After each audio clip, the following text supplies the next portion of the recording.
don't know where I'm coming from. But Japan's them cause I know my roots. I know 50 lose, I know for them. I'm unstoppable, my people unstoppable. We keep on moving forward. We keep on grinding, grinding.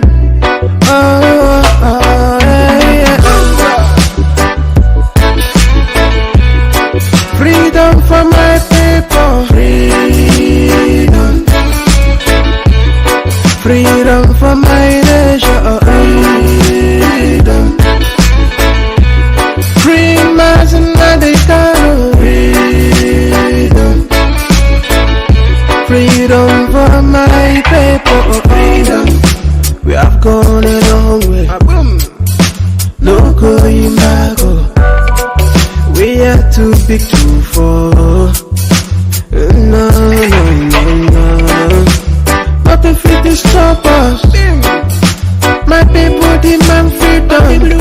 Should be a cry, should be a cry to ask for your right, ask for your right. I will take it, let me know. We know they do the same thing, we know they go the same way. We don't carry the same language from mother. Bring me back and do my thing. I need to prove to me. I don't know where I'm coming from. But Japan's them cause I know my roots. I know 50 lose, I know for them. I'm unstoppable, my people unstoppable. We keep on moving forward. We keep on grinding, grinding.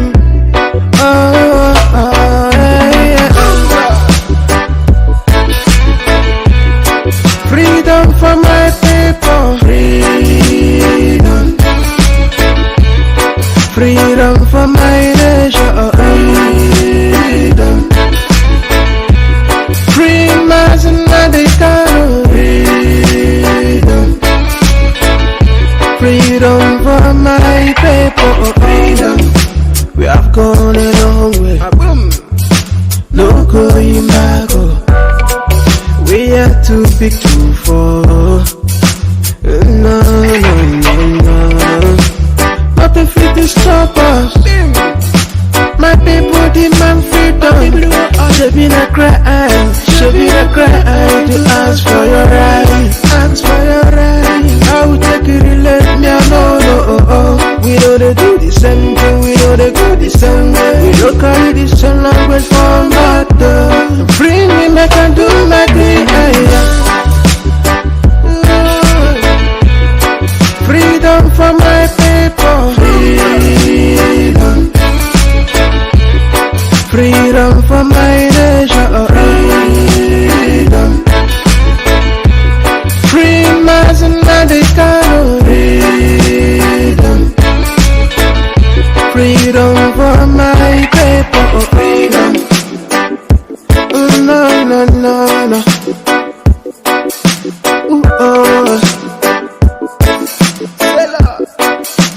Yeah.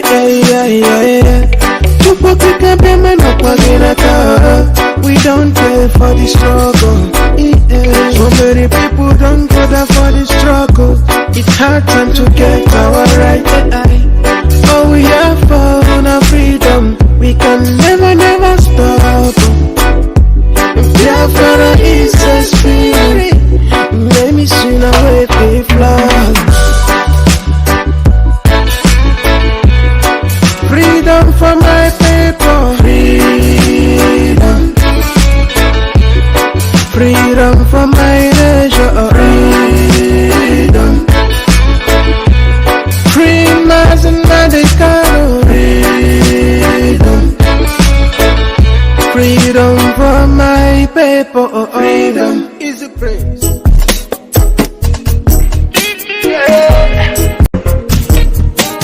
It's time to break loose from the chains. It's time for our freedom. Our freedom. Cause we can never let them negotiate our freedom. No. Hundreds of years is gone. No Messiah came for the black man. Told us that Jesus died for the black man still they suffer. The truth we say, Africa will rise at the the right time, and the time we're waiting for is right now. No one can hold the truth for a long time. Oh no. So stay away. The sun is risen from the east, and the Messiah you're waiting is right here. And no one is gonna try to stop that. I can hear a great call for justice. Freedom. Let the sun rise. Freedom for Biafra. Freedom. Freedom the Kanu. Oh, song of salvation. Freedom. Let Africa rise. Freedom for Biafra. Freedom. Freedom the Kanu.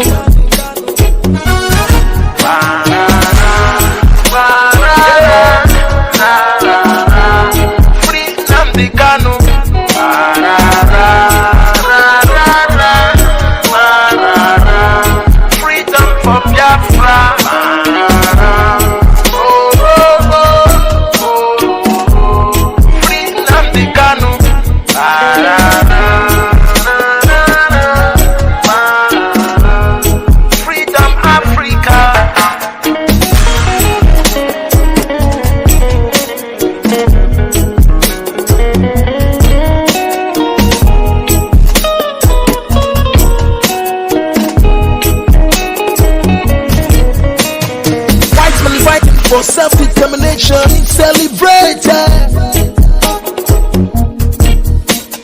Black man seeking for self-determination is the separatist and the terrorist. Yeah.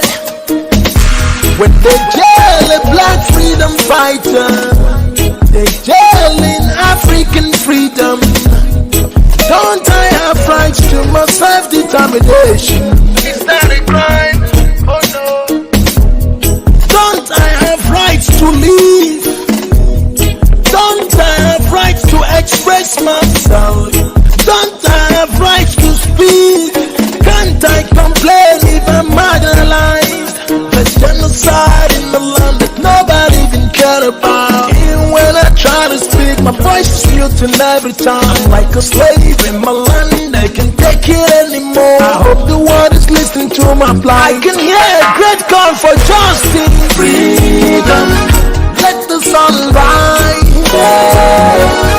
Freedom for Biafra. Freedom, freedom the Kanu.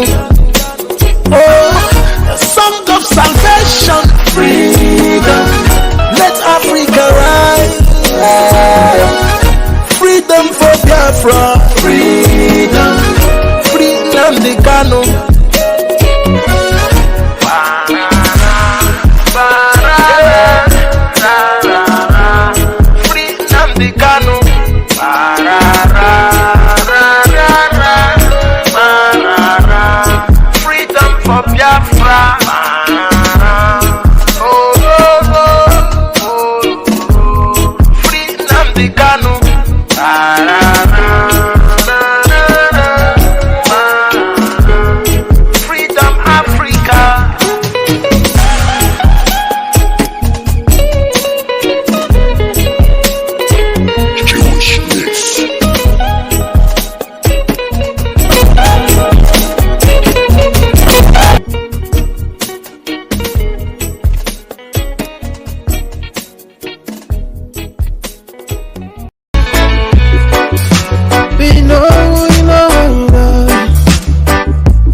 From the eastern side.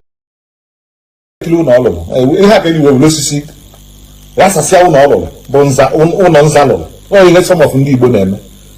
Igbo Alex Onyido kọmpani a nọ na Kanu Pearl Pharmacy onye nwe nwunye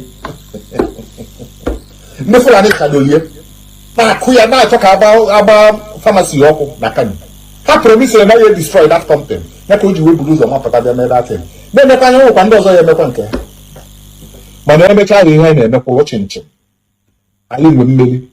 Anyị ga-eyuzu sistem a ndị India ji wee chụọ Britain na be ha sit at home onye ọbụla nọ n'ụlọ ndị Britain nọgide sọsọ ha na-eje na ọfisi sọsọ ha na-anya moto onwefe n'elu ha nso ha nọgide ebulu akpa ha kpọfuo rapụ India ịtọ ka India si wee nwere onwe ha nye ka mmadụ na-apụta ka ọrụ efim ekọnọmi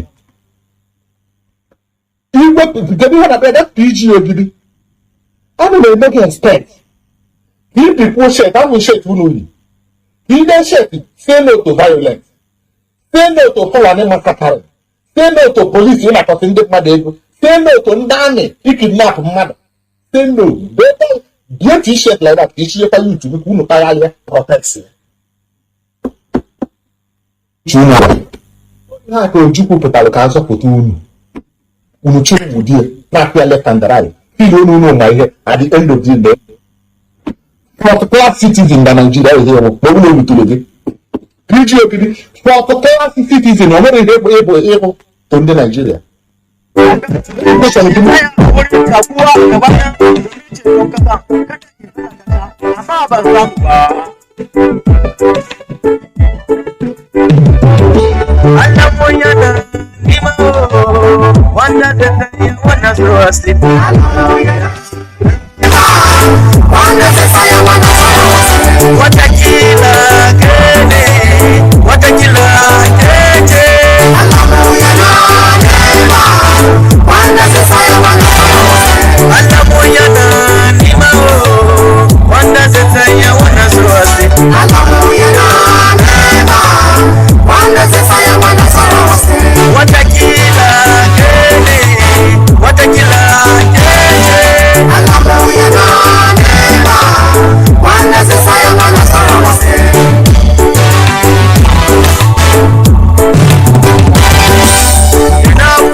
Good morning, good afternoon, great Biafrans and lovers of freedom.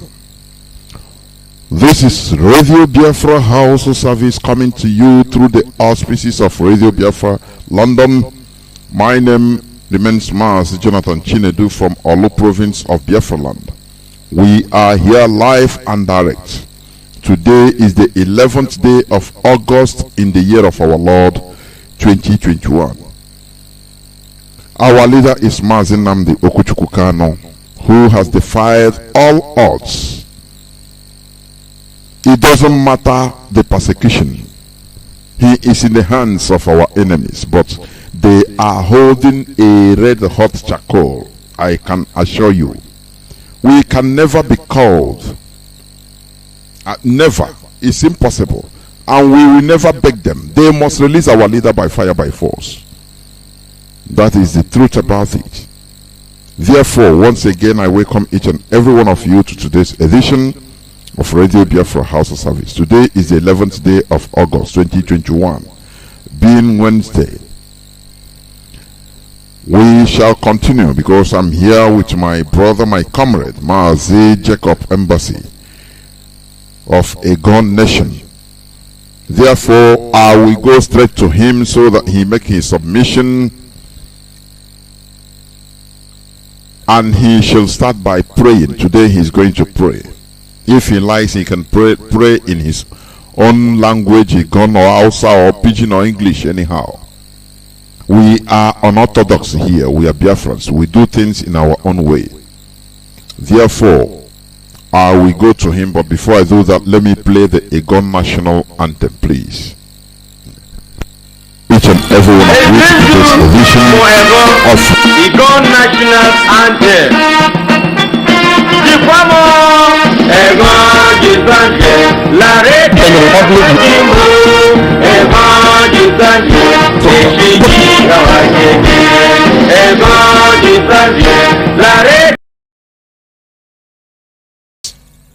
They paid the Africans.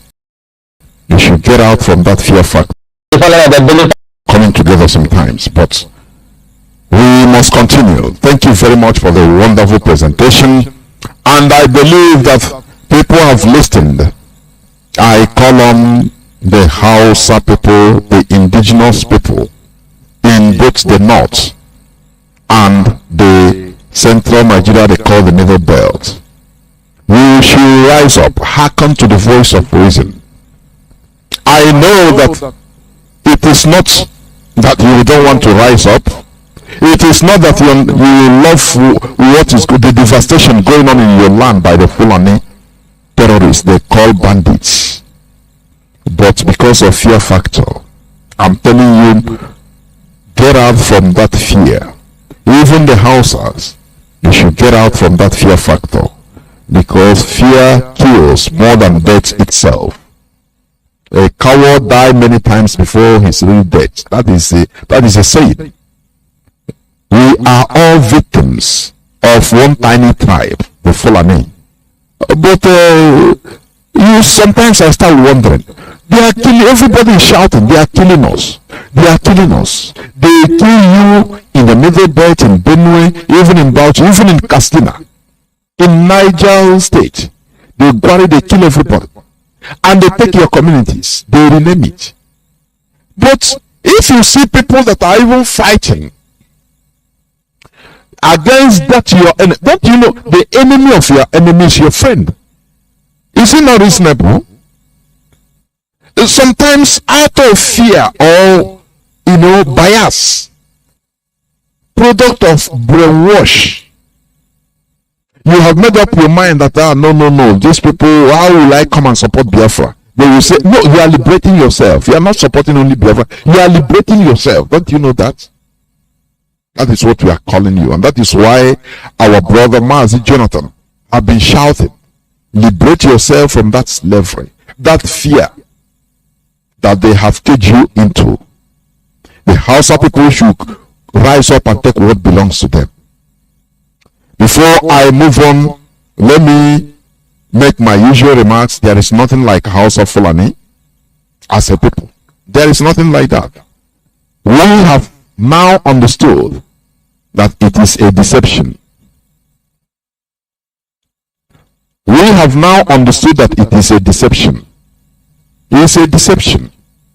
That's a word, Hausa Fulani. There is nothing like Hausa Fulani as a people. We have Hausa different, Fulani different. Today you know it. There is nothing like Hausa Fulani as a one people. It doesn't exist. They are just using, the Fulani is just using the Hausa to do their dirty job. That is the only thing. When necessary, they do their dirty job for them. When the recompense come, they sideline the Hausas and pick it up, as they are also coming up in order to overshadow the Hausas, even population-wise. That is what they are doing. They want to do. Please liberate yourselves. Liberate yourself. What we are doing here, the indigenous people of Biafra, is to make sure that everybody is liberated. Everybody, not only Biafrans. Because all of us are suffering. How many people are being killed today? The Fulani, they are glorifying kidnapping today because it is being done by their people. It is a tool, a weapon of warfare, jihadism. You don't know. Out of ignorance, you don't see it. Now the whole Fulani elites, the Fulani political elites, they are glorifying kidnapping. That no, these people they are just kidnappers, are just businessmen. They kidnap children, kidnap men and women just to take money, and that's it. But they don't tell you that you know these are people that are shooting aircraft, military aircraft. The Fulani, they understand what they are doing, but the indigenous people in Nigeria, most of them are highly stupid. I'm telling you honestly.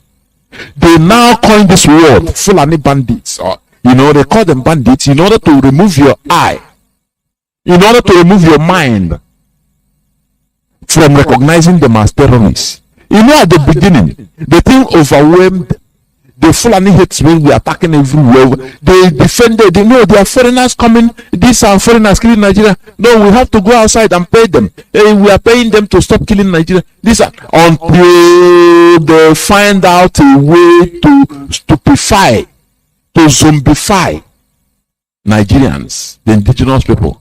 Now they say, bingo, we have it. They went to the whole Nigerian press, the media. They say from today, stop calling them Fulani headsmen. Stop calling them terrorists. Call them bandits. You understand? So that they will say, no, it's not organized group. They are just criminal. They equate it to armed robbers. People that have the capacity that shoots down Alpha jet to Kanu jet. And Nigerians are taking it. The Nigerian media are conquering themselves because of money, conquering their people mentally because of money and physically. During the meetings of the Fulani Caliphate, that is why our leader has been bitterly crying, shouting against the Nigerian media because they are evil and wicked. They go to them, they say, no, stop calling them Fulani headsmen or Fulani terrorists. Just call them bandits. They ask them, but why? Hey, take this money. What are you talking? For the unity of Nigeria. That's it. Okay, sir. Okay, now I've forgotten that Nigeria. He take his brown envelope, he put inside pocket. Okay, I've forgotten. No, for the unity of Nigeria. Since that day, about 2 years now. Bandits. But these are organized Fulani terrorists that are coming from Sahel everywhere, overwhelming, choking everybody. The Nigerian media, all they know is the bandits have struck again. They have shot the Nigerian military aircraft, and the hero pilots escaped unhurt. And these are the people they are equating to armed robbers. Do you see how stupid Nigerians are? Epitome of stupidity. Sometimes I don't blame the Fulani. They sell people very cheap. I tell you before, without fear or favor. I'm telling you. The Europeans saw people, very cheap people in Africa. They used them against themselves. They paid the Africans to kill themselves and bring themselves for the Europeans, deliver them for the Europeans. Who do you blame? Do you blame the Europeans that venture? Why didn't you venture first? Why didn't we indigenous people go to conquer the Fulani? Why? You are crying only. They give you money and you sell your soul if you have any. Because they saw a very cheap race. But Ipob is here, opening the eyes of the people. They started calling bandits. Oh, bandit. No, it's bandit. Now, he give the Fulani elites the ground, the politicians to defend them more. But these are organized. Today they say, Boko Haram. Do you hear stories? You don't hear stories too much report about Boko Haram devastations. You don't know that Boko Haram, they are running part of Borno State. Don't you know that? But they will not. They make it media blackout. Some time ago, Ganduje and all of them, Nasiru Rufai, they warned the media stop reporting too much about Boko Haram activities and ISIS, and they are stop. It's finished. Bandits are just businessmen. They kidnapped but in Niger State they kidnapped a commissioner and demanded 500 million. It's still in their hand. 500 million ransom. Today they say, no, the Nigerian army gave clothes and gave chocolate and rose to Boko Haram suicide bombers and would-be suicide bombers and people that are chopping off heads. We say, okay, they have repented. Look at what the Fulani, they are smart. They go and tell their people, say, look, Nigeria is a no man's land. What you people are fighting for, we are gaining up. Come out, just come out and we tell you, you are repented. Now we start supplying you that money you need without even no risk. And that is what they are doing. They come out. Is it not the media? Is it not their own? They come and say, repented Boko Haram. Okay, every month they'll be paying them. They'll be paying them millions and billions. By falling, still going in the hands of the Fulani. They gave the Mietiala 100 billion naira. No person talks about, no person did anything about it. And they say, okay, these are useless set of indigenous people. Our great-grandfather was right in telling us that we will dip Quran to the Atlantic, because these are very stupid, foolish people. So it gave them the audacity to continue what they are doing, their march. Once you want it out, they give you money. Just say bandits. And you start bandits. Everything. He said, when it comes to Ipob, we don't know. It's a unknown government in the east. The problem in the east, they are destroying our. This is the property of Nigeria. Nigerian police is a property of Nigeria. But what is happening other places in the north by the Fulani, you don't report it. You know, it doesn't. It's no more Nigerian police and military being killed. No, it's not for Nigeria. We keep quiet. They are using you to destroy yourself, because that is why they are colonizing everybody, because they see that you are cheap. They buy your conscience with money, and you continue killing yourself, thinking that you are doing your job. No, you're cheap. Please let us do the right thing by not calling these people the House of Fulani. I will go straight to the topic of my submission today. It says the sense of nationhood. Please lend me your ears, because we must preach the gospel. The sense of nationhood. Nationhood is a state of being a nation, or a large group of people united by common language. Listen, common language, number one; culture or ideology, number two; or economic life. An example of nationhood is the United States, with a large group of people united by the politics and culture. That is what united unites people in America, USA. That is the nationhood. It doesn't matter the type of people, it doesn't matter the group of people, color, creed, everything. The structure is what they believe in. They share the politics and culture. That is it. That is what makes that sense of nationhood. When you are a proud American, why? Because you have the same you share the same ideology and culture. You understand? At least American culture first. That is number one, before any other thing. The American nation was founded on the idea that all people are created equal. That is the structure in place, the pillar of America. All people are created equal, so that it doesn't matter who you are. When you are deviating from this structure, people will bring you back. People will revolt and say, this is not our country, this is not our nation. Do you understand? All people are created equal, whether European, Native American, or African American. All are created equal. And that these people have fundamental rights, such as liberty, free speech, freedom of religion, due process of law, and freedom of assembly. It is based on the fundamental nationhood structure and templates that civil rights activists such as Malcolm X, Martin Luther King, and others fought for the rights of minority blacks. Nigeria has no nationhood basis and structure for people to fight for. Let me explain better what I'm saying, please. You know, when they say restructure Nigeria, a country without structure, how can you restructure it? It has no structure. A country like America has a structure. People fought for America, American independence. Why? But the structure is the fundamental principle that all people are created equal. That is the reason why people died, in order to establish that nation. Remember, I'm talking about the sense of nationhood. Do you understand me? That is the pillar, the structure. Everybody is equal. Now, when they had a country, when America was established as a country from the colonial masters, they still see some people still see that, look, the black people, well, we fought and died, that everybody is equal. Now, why do we still have slaves?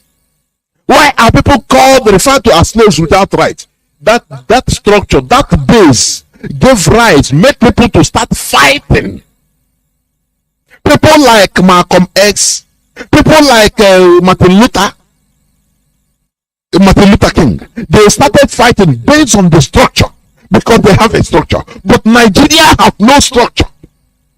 Where are you? We have no shared ideology. We have no shared culture. What is Nigeria based on? Which structure are you going to fight? Are you going? Some people are fighting for Sharia. Some people say that they are born to rule. Some people believe on conquest, on feudalism. Now, and we are Republicans. Now, where is the structure of Nigeria? It's a very pertinent question that should be in the mindset of everybody. Because this structure is the basis for the sense of nationhood. That is where you look at and say, look, we have a nation. Because we have a sense of nationhood.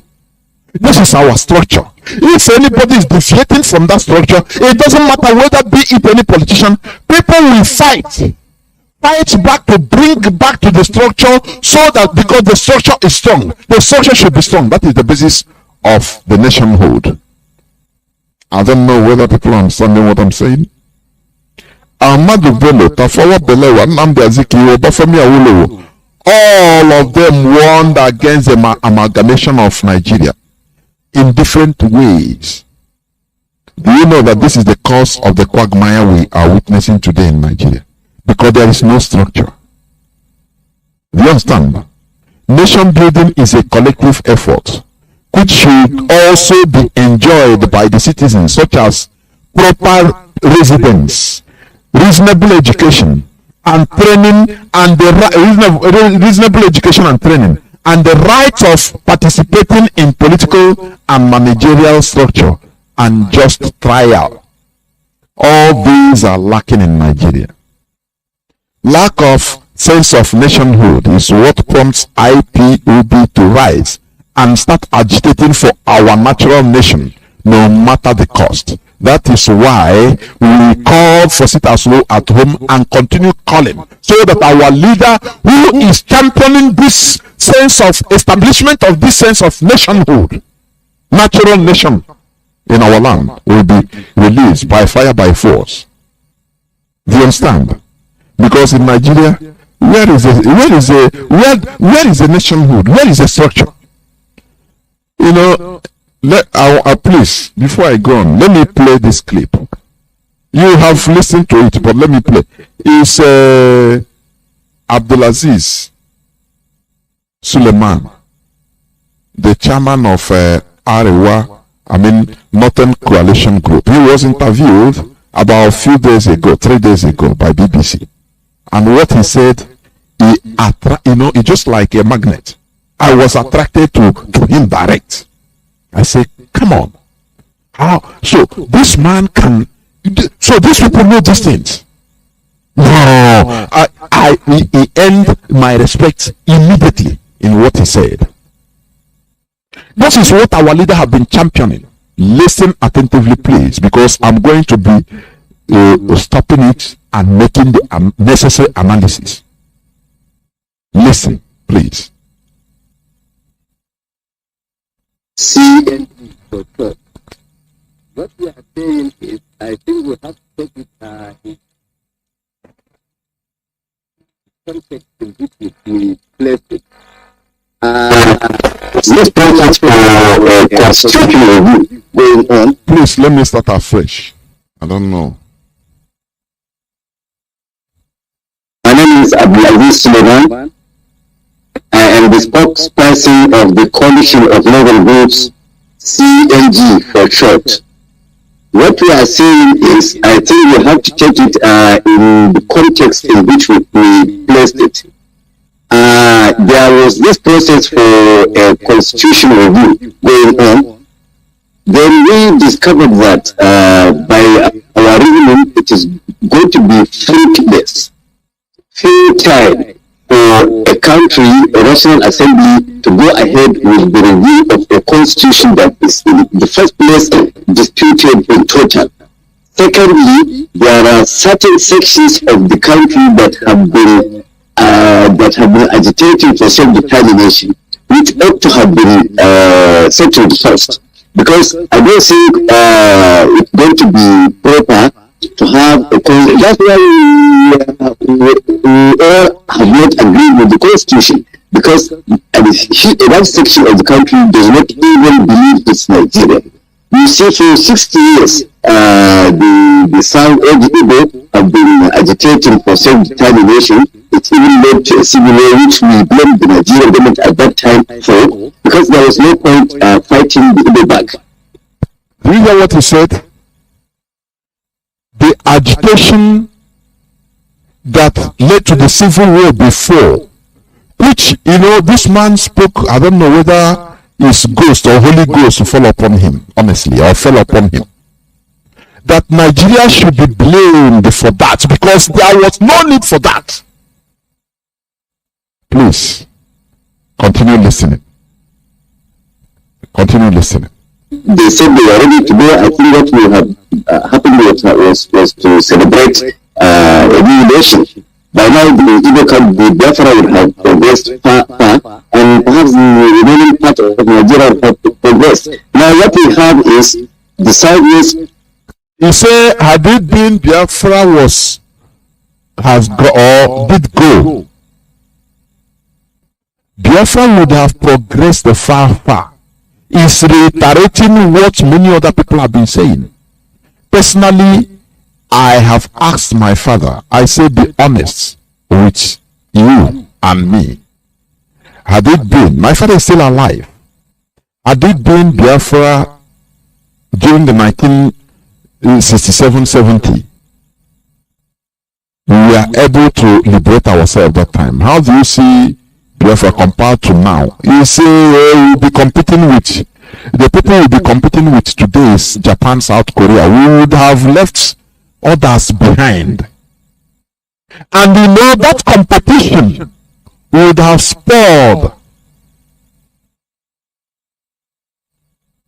the development of other places like Nigeria, if they want to be answering Nigeria. Do you understand? Do you see in Dubai what is happening?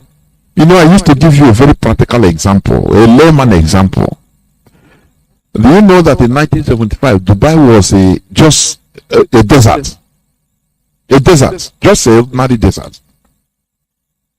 The story went that they came to borrow money from the time of Obasanjo in the 70s.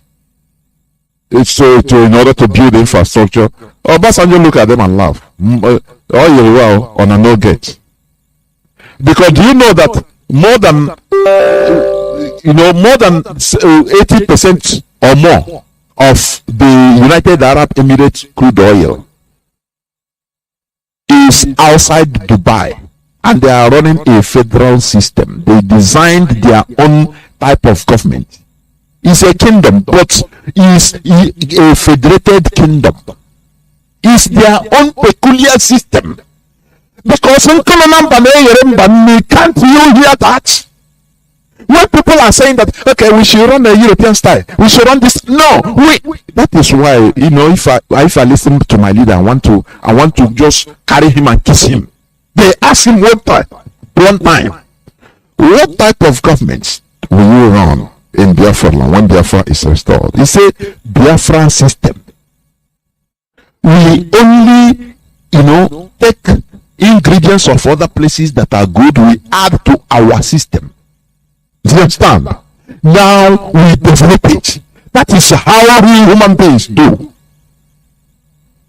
Dubai, they started 1970, they were nothing. Ordinary desert, the Sahara, like Sahara desert, Arabian desert.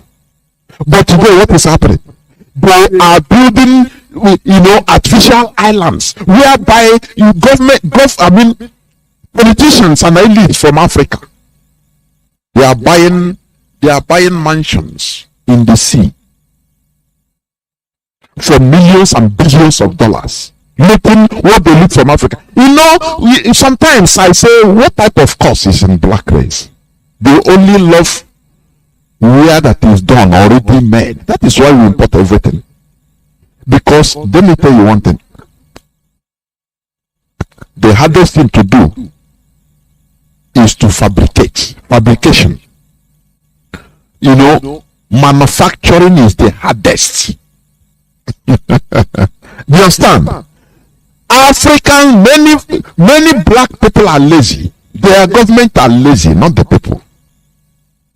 Because it takes sacrifice in order to manufacture. The same way, manufacturing, building a country is just like manufacturing. Dubai was built right from a scratch. People were laughing Dubai. Dubai, you are seeing today, people are taking selfie. You see Nigerian artists and celebrities. I mean Dubai. They don't question how do these people construct a place like this, a desert like this from scratch.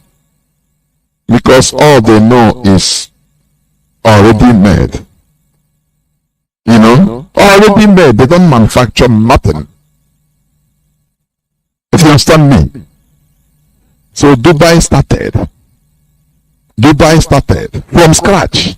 Today, everything is world class. Everything, I say everything is world class. People that we are laughing them are now begging for visa to Dubai. Can't you be ashamed of yourself? When you look at yourself as a Nigerian banned of entering Dubai, begging, paying millions of naira in order to even get a visa to Dubai, you should be ashamed of yourself. Even when you are in Dubai taking selfies and oh boy, I go for Dubai, I go spend money in Dubai, you should be ashamed of yourself because it makes you lower. That is why they will look at you there. The Arabs there will look at you as a black Nigerian, as a black monkey. They will maltreat you. Why they maltreat you? Why they take you? Because you bring money. You loot your money. You looted money. You see Nigerian senators going there making, showcasing. What we did for them? They did it. Can you overcome your own selfishness in order to build your own? No, because there is no sense of nationhood. You understand what I mean? Let us continue, please. Now also agitating for self-determination. The Southeast is also agitating for self-determination, but the National Assembly is deliberately avoiding that issue and going ahead with the constitutional review. But we still not solve the problem. That's why we filed a suit before the Federal High Court in Abuja. We joined the National Assembly, the Attorney General, and separately the Senate President and the Speaker of the House of Representatives. What we are praying for is for the court to order a halt of the constitutional review exercise and direct the National Assembly to organize or get the executive or even the international community to come in and organize what we want to what should be a referendum peacefully for any unit of the country that says it does not want to be Nigeria. I mean, there's no point forcing it into being something it does not want to be. And we are not only concerned about Biafra. We said only because you see this issue of Nigeria for quite long now. The truth has emerged that nobody was consulted before the name was given. Are you hearing? When our leader was shouting on Radio Biafra, some people think that it doesn't penetrate. People were listening. People didn't listen to us. Sometimes our leader will mount the podium. When he is filled with the Spirit, he will say, go to Abuja now. Even the Fulani elites, the Hausa elites, the politicians. You see some of them, they wear their baseball regalia and tell their wives, Daddy, I'm going to play baseball, okay? Let me go and play cricket. Let me go and play.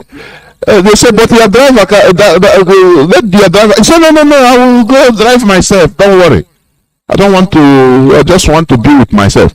Inside his car, he will roll on the car and be listening to Radio Biafra because he don't want to be seen listening to Radio Biafra. When he says it, some people will laugh and say it is a joke, but it is true.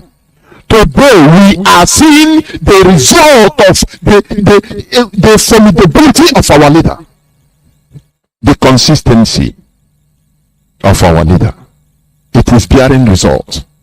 When somebody like this, the leader or the spokesperson of is the same man that gave Igbo quick notice. He pronounced it. He's the same person. But after, when he listened to Radio Biafra, he made researches. He said, no. This problem should not. I will. It's a 20 minutes clip. I will play it because we are here to study. You understand? We are learning. We study. We expose the truth and the lies of our detractors.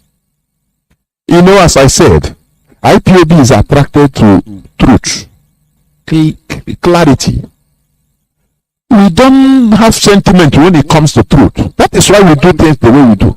We cannot say like our detractors, our enemies, when our leader is speaking, they know it's the truth. Many of them, in order to denounce him, in order to bring him down, they say, hey, it's an Igbo man, leave him. We are not like them. If a Fulani person speaks the truth, we will loud it, we will amplify it, because we are representing the light, the truth. For us, truth doesn't have color, neither ethnicity. Truth is truth, it's constant, it's mathematical. The same way an Hausa person knows that 1 plus 1 is 2. If you go speak it in Hausa, 1 plus 1 is 2. Speak it in Chinese, 1 plus 1 is 2. Speak it in Russian, 1 plus 1 is 2. English, 1 plus 1, 2. Igbo, the same thing. It is constant. That is what truth is. It's scientific. So, we don't care who speaks it. What matters is the word. Let us continue listening, please. See, most African countries have even dropped the names given by the colonial masters and adopted their native names. So I don't say, reason that why can't we do the same in Nigeria? Let us sit. If all of us agree to be Nigeria, then we agree we are Nigerians. We agree we want to continue with that name Nigeria. If not, we change the name. I mean, we are people. We don't have to be forced to do things. So that's just what we are saying. So we are not asking anybody to go. We are saying in order to get to the root of this thing, let's have a referendum. Perhaps the law will be brought out. You see, this man is saying the same thing our leader has been saying, and he is being kidnapped. I don't know. When we talk about marginalization of our people, people are thinking that maybe it's only when they see you, they cut you into pieces. That is when they see every Biafran. Or now they cut you into pieces. That is when you know that it's marginalization. No. This man, what is he saying here on BBC? It's the same thing our leader have been shouting and reiterating. Let us have referendum, and they are calling it. They called it a call for war. Now this man is even guilty because he follow saying it's a call for war. Oh, Chineke because no matter how you rigmarole about the truth, no matter how you run round, turn round with the truth, no matter how you bend the truth remains constant. You must come back to the status quo. That is the truth about it. These are the people that have been saying that even he himself, if you go, you will see where he himself that is speaking today. He called for a referendum, he says a call for war. Today he has repented. He has reasoned. You know that little light has penetrated into his brain. Now he knows that the basic problem we are having, it is what IPOB is doing. He's doing every indigenous people, even the Fulani, a favor for us going to the basics. You understand? Because we cannot be forced into one entity by force without having a sense of nationhood. It is impossible. There will be problems and problems and problems all the time, and the gainers of this problem, the beneficiaries of all these problems will be the creator of this problem, that is Britain, together with their political slaves and the Fulani Caliphate. These are the only beneficiaries. If Nigeria exists in 1,000 years, the problem will continue worsening. It will be a human catastrophe. That is what we are trying to prevent. Do you understand that? We want people to feel sense of nationhood. You cannot feel it in Nigeria, because how can you be in a nation whereby, how can you be in a country you call your own, whereby you build a house in Zungeru? It's your country. Now, for you, it is your country. Anything slightest in Friday prayer, after Friday prayer, they come and warn you, go back to your land. They warn you, go back to your land. You cannot sell alcohol there. Before you know, they destroy your house. They say you are not from this place. Does it make any sense? This is the basics we have built and tried to correct it by starting from the roots. And people are yapping. People that think that they are benefiting from the quagmire. They are yapping, thinking that we have another thing in mind. No, we have everybody to have sense of nationhood. As this man said, organize a referendum. Any unit that say they don't want to stay, it is okay. Because it doesn't make sense. Today we found out that it doesn't make a sense for a foreigner to come in and say, you are Nigerians by force, and we are defending it. Why? It makes us look so low. It makes us look so low. That is why they can embarrass any person called Nigerian. Even in Indonesia, they can kill you. Even if you're a Nigerian diplomat, they don't care. They can kill you because you are nothing. Because once they read your history, you're a nigger. You are from a racist to slaw, and you are accepting it. Come on. It is dehumanizing. This man makes me, when I heard this man, I say, God, may Allah bless you. If you continue, even the words you have spoken, no matter I know you have sinned, but may Allah guide you and bless you. If you continue like this, because this is what our people have been dying for. The truth. This is what we have been fighting for. So that an Igbo man will be proud and say, look, I'm from an Igbo nation. Without fear or favor. Without his land being taken away from him by foreigners from Mali or any other place, or from Sudan. You understand? That is what we are fighting and dying for. That is the problem. People calling out, proscribe the indigenous people of Biafra, proscribe the terrorist group. Whereas the terrorists, they are working freely, shooting down Nigerian jet fighters. They are nothing but called businessmen. Where is the sense on it, please? I want reasonable. Where is the sense in it, please? I want reasonable people in this world. Where are they? Because I see that the world have lost its reasonability. We are calling just for a referendum that others are calling. In the United Kingdom, everywhere in Spain, they are not being killed. But we are calling for a referendum so that if we are defeated, if people, majority of us say, okay, let us go back to Nigeria, we say we concur. This is what this man is reiterating. This is what he is reiterating. What our leader is being held in place for today. No person is questioning him. He's not being arrested. And when we said that we are marginalized, he said, no, we are not marginalized, because you are a slave that is keeping the crown from the master. Where is your conscience? This man spoke this in and go free. If Mazi Kanu speaks it, you say bring him, kill him, he's a rebel, he's this and that. Where is the conscience of the people, I ask? Let us continue listening, please. You call it peace. That's what we are saying. We are not saying, we are not particular. We only referred to.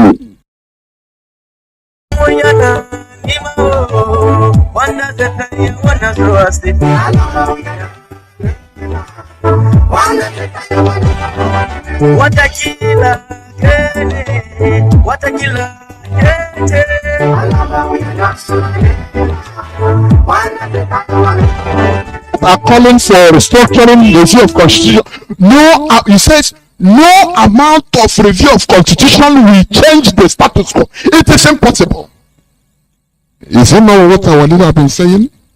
Is it not why this son of man is languishing in the DSS dungeon today, and people are pretending as if nothing is happening? Is it not what we have been shouting here? Is it not just reason? Let us reason. Let us reason as a normal human being. Let us reason as people that have intellects, please. Come, let us reason together. That is what I have been calling for. But you are prescribed.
Welcome back. This is Radio Biafra House of Service coming to you through the auspices of Radio Biafra London. My name remains Mazi, Johnathan Chinedu from Olo province of Biafra land. Today is the 11th day of August 2021. I thank my brother Jacob for the erudite presentation, and I hope that people are listening from the four corners of this world. We are speaking here, dishing out enlightenment, the truth. Because you shall know the truth, and the truth shall set you free. We are doing what the Europeans did many centuries back by starting an era of enlightenment, making people to awaken mentally, to be on the awakening. That is what we are doing here. And I assure you that people are listening. People are listening. Nigeria is created as a bunch of lies. Only the truth shall destroy it. And that is what is happening. Nigeria shall be destroyed beyond repair. Nigeria shall be balkanized, like the Balkans, the Balkan states. Each will be balkanized. It's not a question of if, it's when. There is no doubt about it, because Nigeria is not natural. Therefore, I invite once again the Hausa, the Egon, the Bachama. It doesn't matter the tribe you come from. As I preached yesterday, truth has no color. Reasoning, sovereignty of reason is what we preach here. Therefore, I will continue straightforward, because I will not waste much time. In the next few an hour plus, I will be on a meeting. Our leader is Mazi NNAMDI'S Kanu. I will go straight to the topic of my submission, which says freedom and its costs. Freedom and its costs. The cost of freedom. But before I continue, please let me reiterate on my normal remarks, my usual remarks. Stop calling these people the House of Fulani. There is nothing like House of Fulani. The Hausas are suffering immensely or immensively in the hands of the Fulani. The Bachama, the Egon, every indigenous tribe in that Nigeria is suffering from the same set of people. The Fulani, they are smart politically. They attach themselves to the Hausa because they know that the Hausa is a very populous tribe in that corner. You know what is happening now? The Fulani are little by little removing the Hausa from their lexicon. Do you understand that? Yeah, very so. Now the other day they say the Fulani has 40 million people. Let me tell you, the Fulani, they are not up to 25 million people. The whole of Fulani in Africa, they are not up to 25 million or 30 million in the population. The one in Nigeria, they are not up to 2% of Nigeria population. Do you understand that? What they are doing, the Fulani, they are artificially changing demography. That is what people should understand. They are making you believe that they are very many. They are making you wrongly believe that they are very many. Please, I will come back, please. Let me take care of one situation here, which is confusing. I'll be right back, please.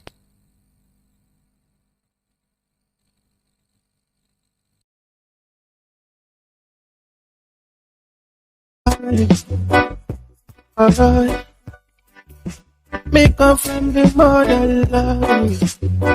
Lord, them are trying to prove to me I don't know where I'm coming from. But Japan's them cause I know my roots. I know fit to lose the love for them. I'm unstoppable, my people stoppable. We keep on moving forward. We keep on grinding.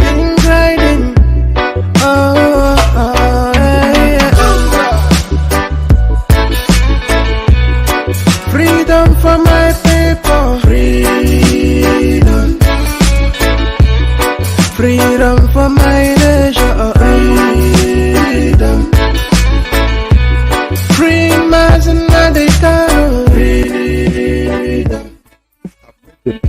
Freedom for my. Only Fulani. Only when they want to make political stand, they will call themselves we the North. Oh, the North is 180 million and the South is 10 million. They continue making all these false quotations. They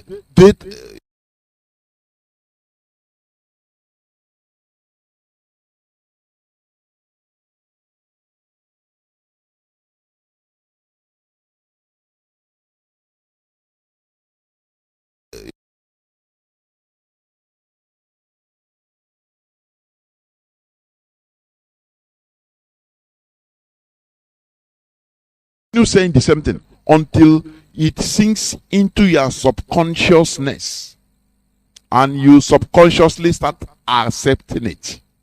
That is their modus operandi. We understand this. All the secrets we didn't know before.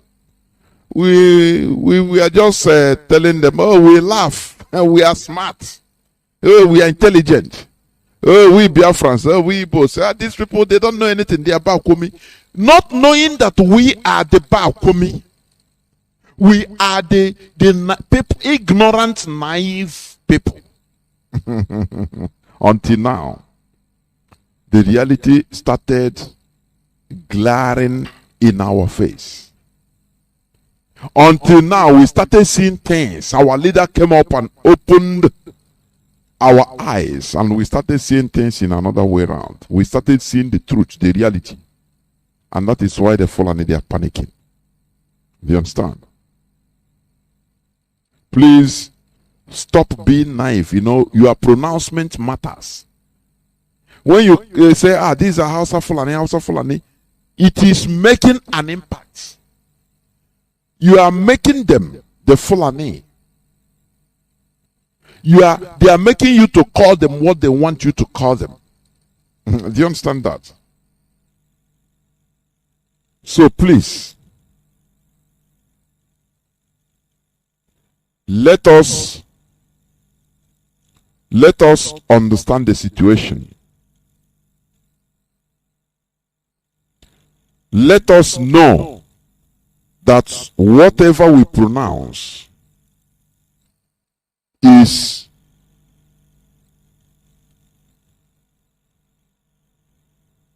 with our mouth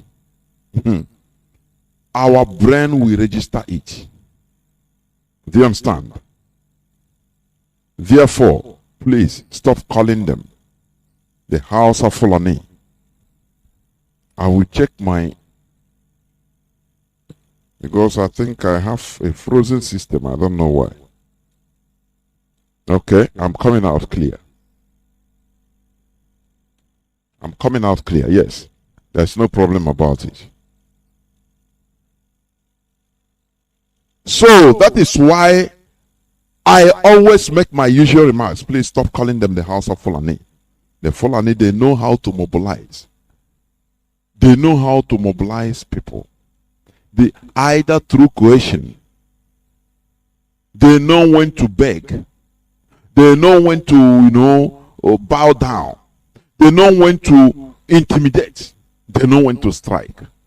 That makes them politically savvy. Do you understand what I'm saying? Do you understand what I'm saying? It makes them politically savvy more than others. You that knows everything, you are being controlled by the Fulani. That is why we are exposing their secrets. That is why we are exposing their whole secrets. We must continue, please. I've been trying to check whether my destiny is showing me yellow, my system, not green, instead of green. That is why I'm a kind of stuttering. But, okay. I think I'm coming out clear. I need just confirmation inbox. But I checked. I'm coming out clear. But I need confirmation, please, from the listeners, please, so that I will continue straightforward. I think I'm coming out clear. I think so.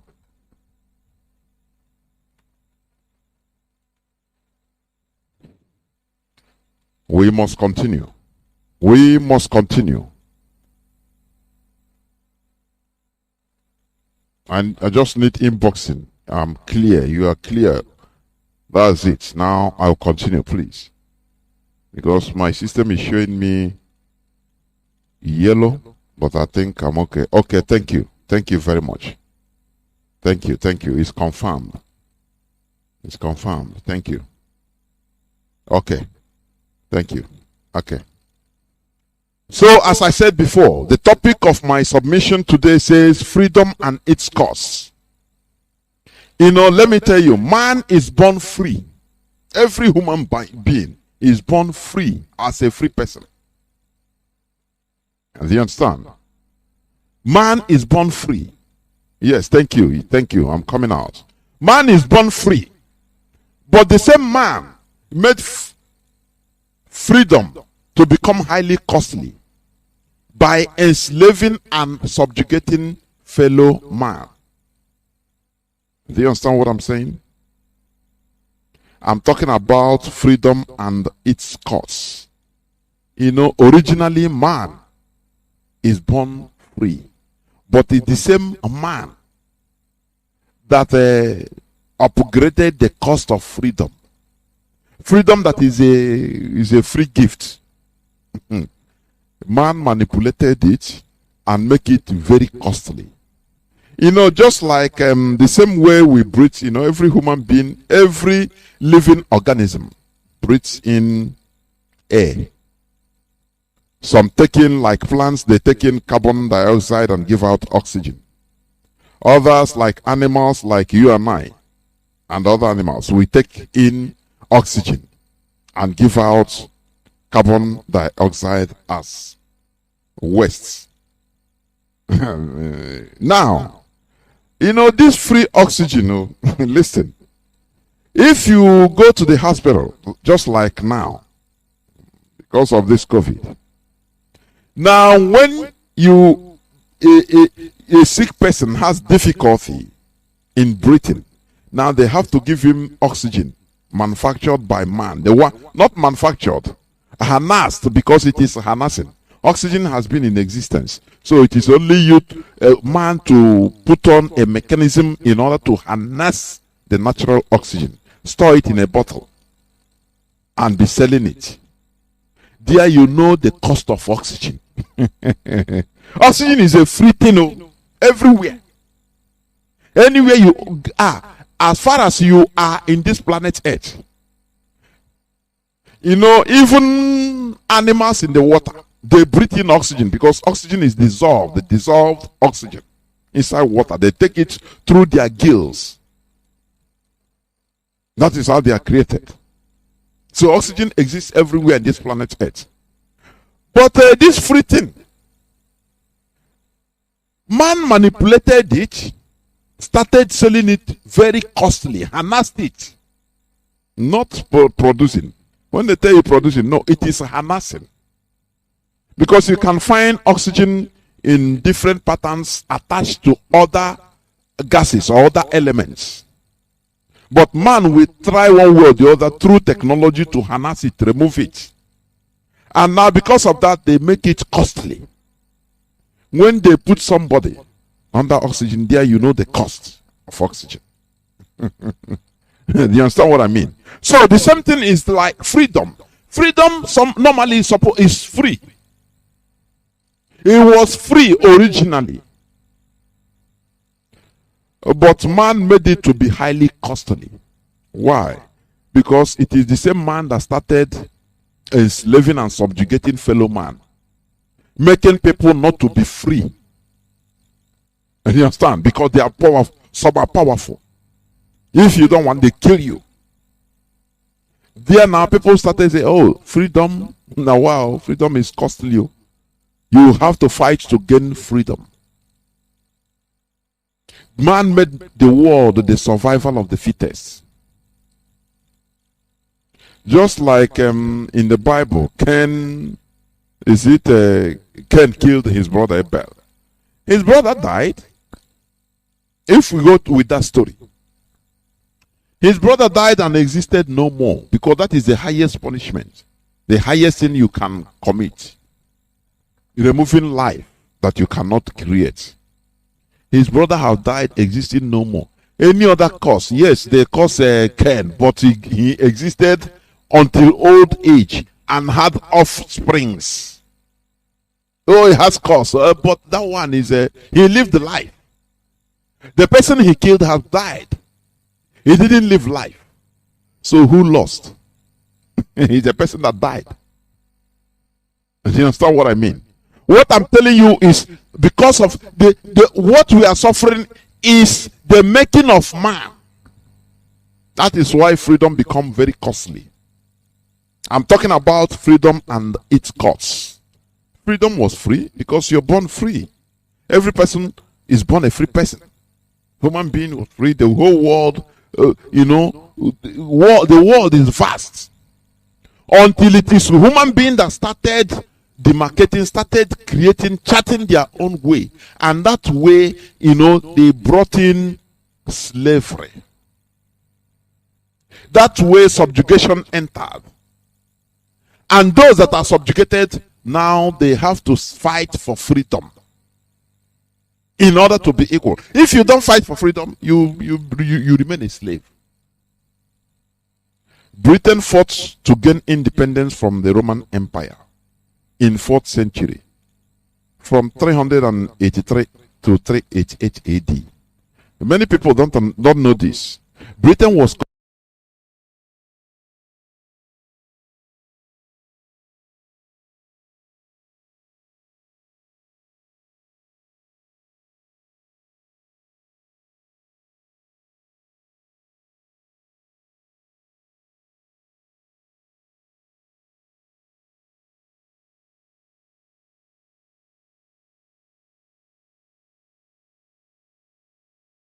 independence from the Roman Empire in 4th century, from 383 to 388 AD. Many people don't know this. Britain was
we must continue.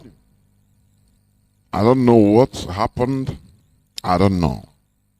But we must continue. As I said before, Britain liberated themselves from the Roman Empire, the Roman rule. It wasn't easy, but they did it. They paid the price in 4th century, precisely 383 to 388 AD. Okay.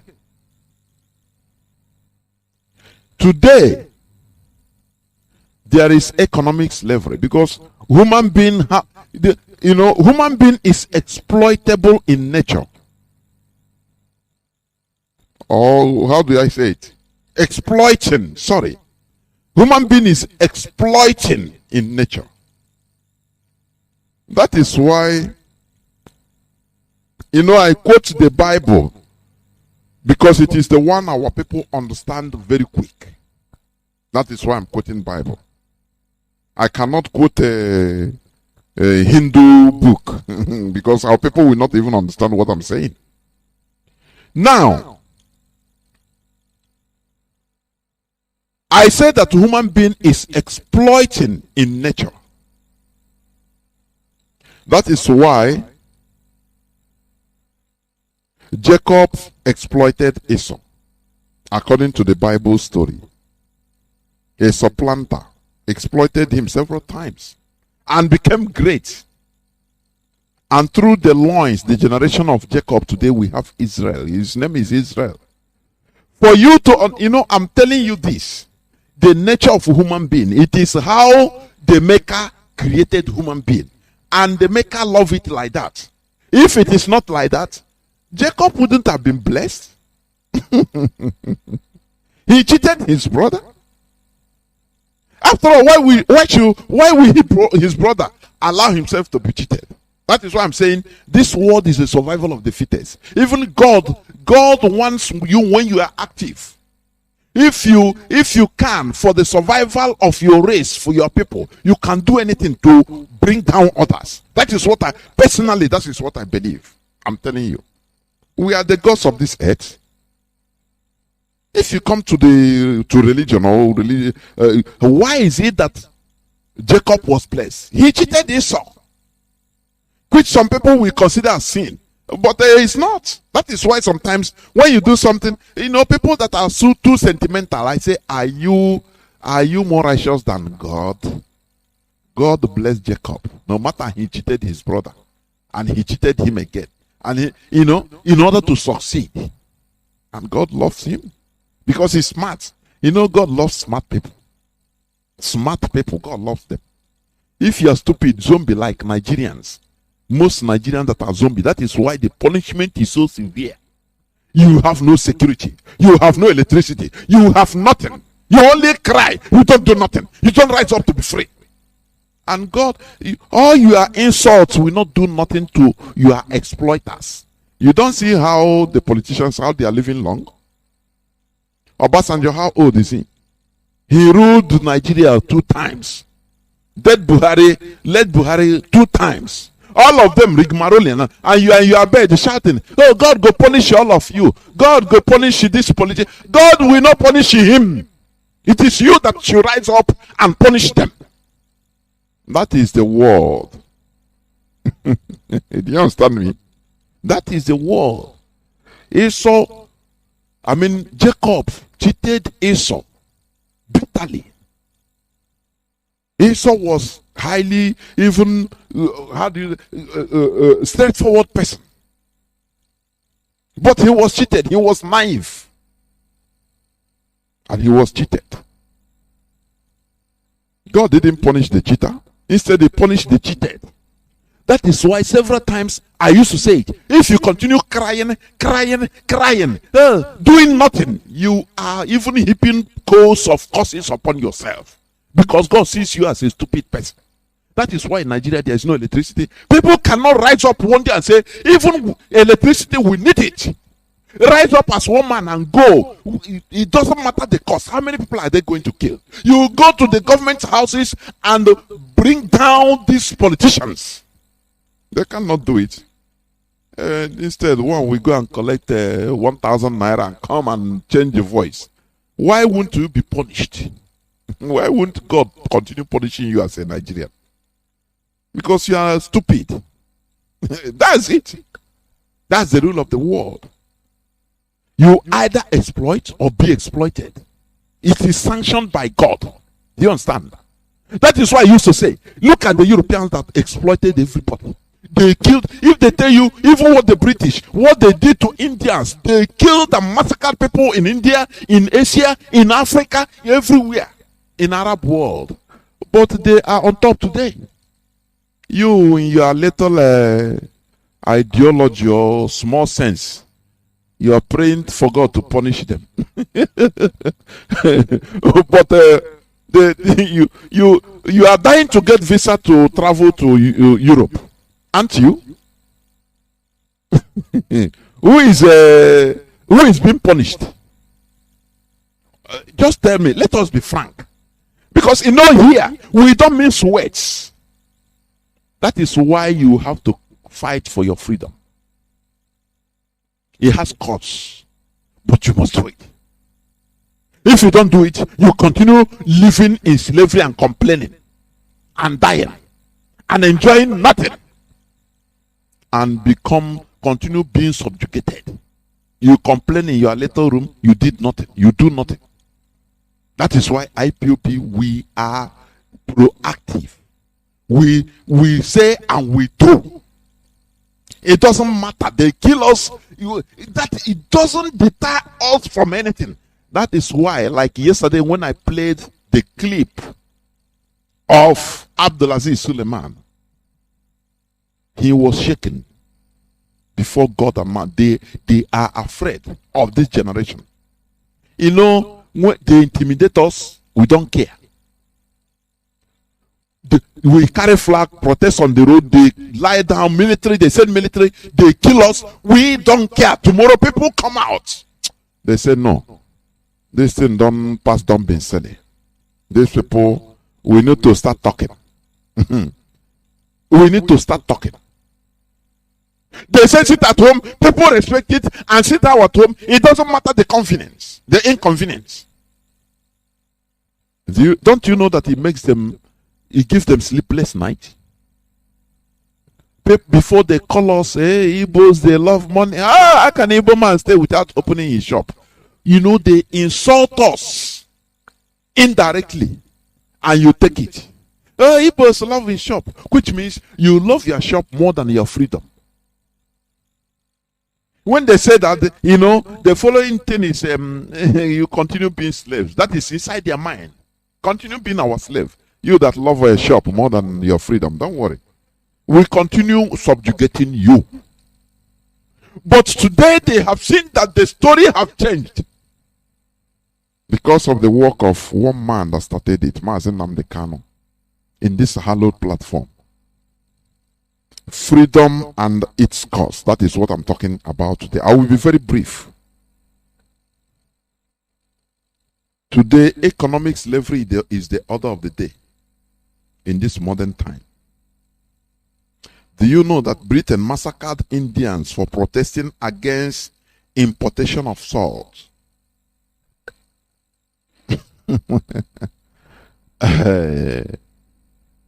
Today we are under economic slavery, as every of our daily needed goods are imported from outside. Maybe you don't know that. Do you? You don't know that. Britain, during the early 20th century, 1915 to 20s,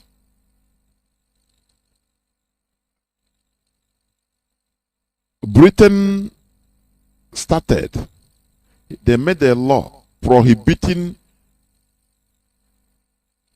in India, that time they colonized India, they were still under, the colonial masters direct of India.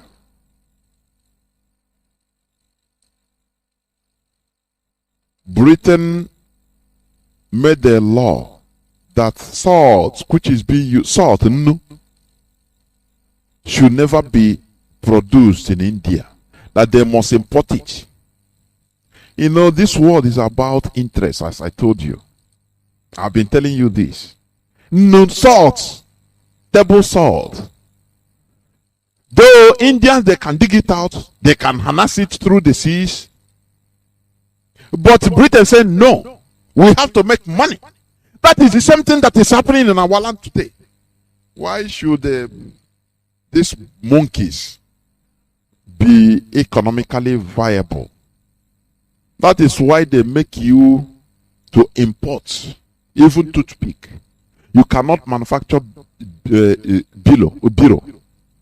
Do you think it's something of it's just by luck or coincidence? They destroyed our manufacturing firms. They destroyed our factories. Systematically, they made sure that our factories doesn't function. It's economic slavery. It is calculated. Before you become a president, you have to sign with Britain. I'm talking about the present day Nigeria. You have to go. How many times do you see presidential candidates? Every time they visit England, they visit the United Kingdom, they are going to sign secret pacts. This one we go and sign, okay? They will tell you, they will tell you, look, we don't want you to open all these factories. Do you see innocent motors? You have to make sure that it doesn't function because we have to bring our goods. And you say, don't worry, hey, just let me enter there. Do you think that manufacturing factories that are being destroyed, do you think that it is by coincidence? It is part of the game. It is part of the slavery, modern day slavery. Britain did it before in the 1920s in India, when they forced Indians to purchase British salt instead of producing it locally. But Gandhi organized a 241-mile long protest march where they harvested 241-mile long protest march. Mahatma Gandhi, he organized the march that time. Do you know what is 241-mile long march? If it is today, just say it. Let us march from Enugu to Iguacha. Hey, nah. See excuse. Monday sit at home. You see people that are this sit at home now. Wow. Hey, how can I have to. Again, I have to make today. How will I lose it? Because they don't know the cost of freedom. That freedom has its cost. Do you understand? Only, that time, that early time, in the early 20th century, 1920s, 1910s and 20s, Britain made law, salt, that they must be bringing salt from abroad to India. That India should not, they have salt deposit everywhere. But they say you should not take it. We must buy our own. Because they have to make money. The eyes of Mahatma Gandhi, he was open. He said, no, this thing cannot happen. He organized a march, 241-mile march, about going to maybe almost 400 kilometers. If you convert it to kilometer. In that march, they are harnessing, collecting their own local salts in protest against the ban. Do you understand? Do you know that no, but Tokumbo. Oh, my brother is sending me Tokumbo. Okay, send me container, this car. Everything you are sending, we are importing. Do you know that it's part of slavery? Do you know that it's part of slavery? You don't know that? Oh, nah, I'm riding G-Wagon. Hey, you command it from Germany. And the German, you give them job. People are running through deserts, dying, in order to go there to become cleaners in all those factories. Who is reaching them? The same people. When you go there, you buy car there and send. You don't know that you are completing the cycle of enslavement. You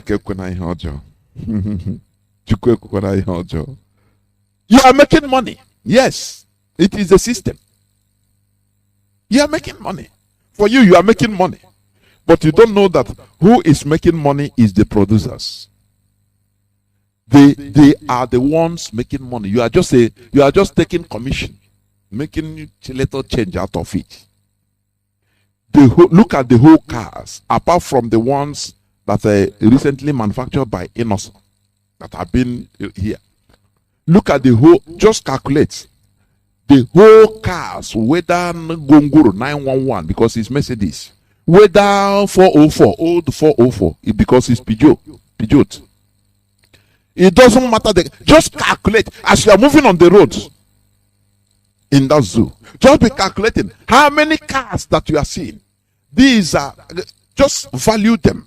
The money that is being taken out of that place to foreign land, sent to foreign land.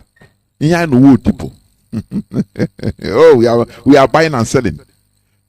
What about the house gadgets? Day to day. Now, do you know my seats, my sofa? I imported it from Dubai. Because you are solidifying slavery. That is what it means. You are giving job to foreigners, to where you are importing it. No foreign made. Hey, you don't know that you gather money locally, you send it abroad. These are the people that are. That is why they say Nigeria is a very huge market. This is why we need freedom. It's not that we shouldn't do business with the outside world, but everything this world is give and take. You calculate your interest.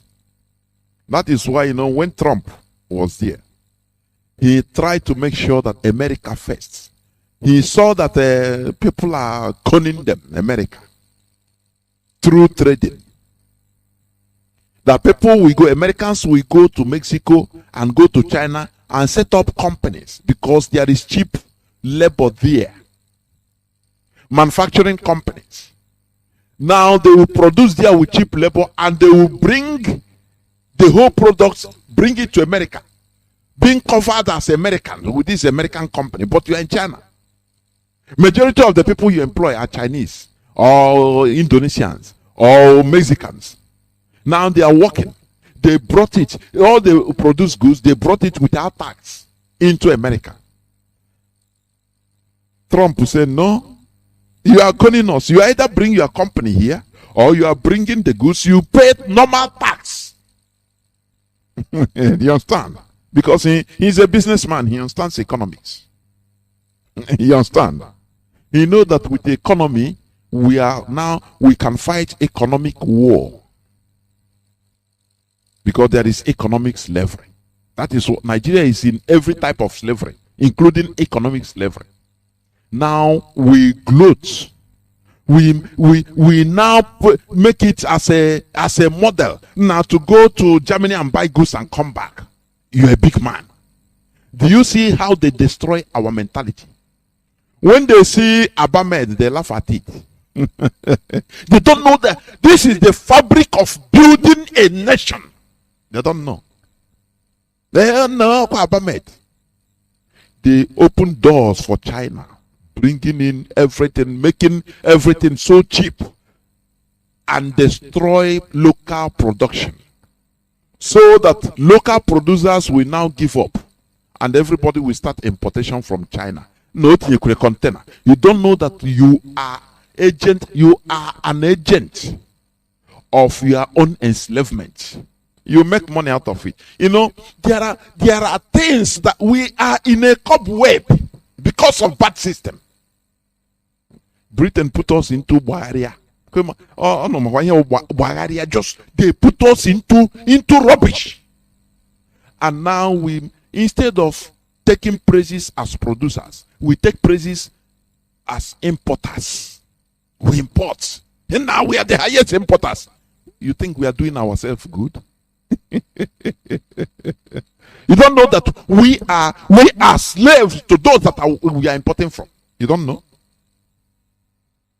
We give them job. We carry our cash and give to them. Carry our money and give to them. And they give us their services. Therefore, they increase the number of employees, and every time unemployment is reduced to the barest minimum in all those countries, because the market, you are buying. Imagine you command I need 1,000 telephone in 1 month. If it is a little company in China that maybe employed maybe 10 people producing all this telephone, because of the command, they calculate the money is big. They will employ more. They will double the employees. 10, 20. They'll triple it. Those people that they employed is because of your command. Oh, I'm taking it to Nigeria. Please, I need it under 1 month. You need, don't worry, I'll send you money. I'll send you half of the money first. Don't worry. The business is booming in China. People are being employed, working. Whereas the reverse is the case in our land. Because the system, Britain made it so. They use this type of government we call democracy in the zoo. The Britain, Europeans use it to deceive us Africans. I'm telling you honestly. Instead of us running our own system of government, developing it, if it is a kingdom, no problem. After all, Dubai is not democratic. But they develop their own peculiar way of government. And that is it. They are progressing with it. Because that is what, they are experts in their own system. A foreigner cannot come and teach you your own system. That is why we always talk about our religion, indigenous religion. We become experts because we are experts. It is our way of life. But some people will not understand. But when you continue studying or living like Europeans, the European system, the Europeans, they are smart. They will be, no, it's not like that. Oh, democracy is just win election. Oh, they will fool in your country. They will be deceiving you with one advice or the other, because you are always their students. You cannot know more than them. You understand? You're a learner, always perpetual learner. But when we develop our own system of government, now they can come. We talk as equal partners. Because they cannot come and teach me how to do monna in my own land. I don't know whether you understand what I mean. These are the freedom we are fighting for. In order to get all this, in order to be who we are.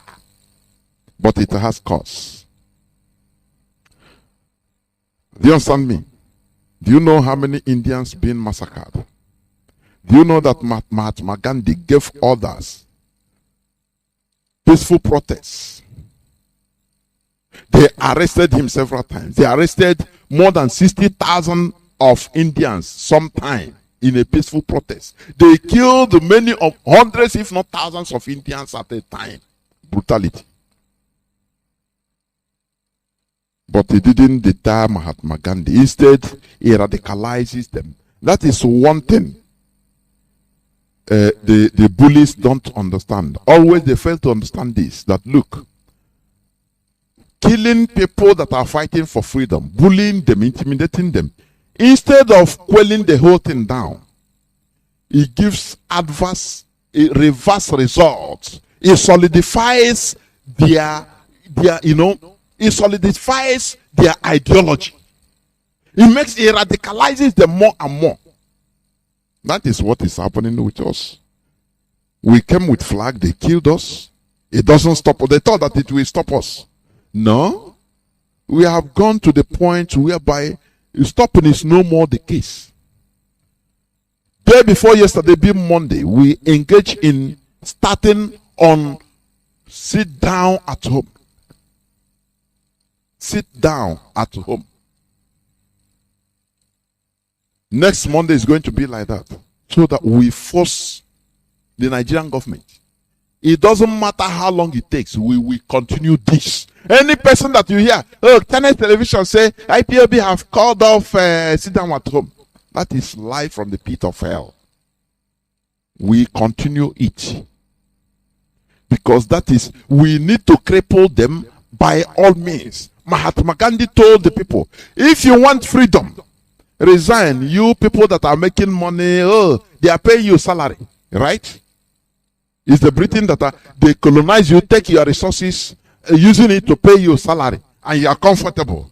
You want to be free, right? Come on. If you really want to be free, resign. It doesn't matter what you are going to eat. That is your cup of tea. You can go farming. You can go to village and start farming. It is your land. You can push truck. That is freedom fighting. Because that is the cost. What baffles me, when our leader said people should resign from military. You see, Nigerian military, and join what you are doing. Many of them start complaining. Because they don't know that freedom has cost. They don't know the cost of freedom.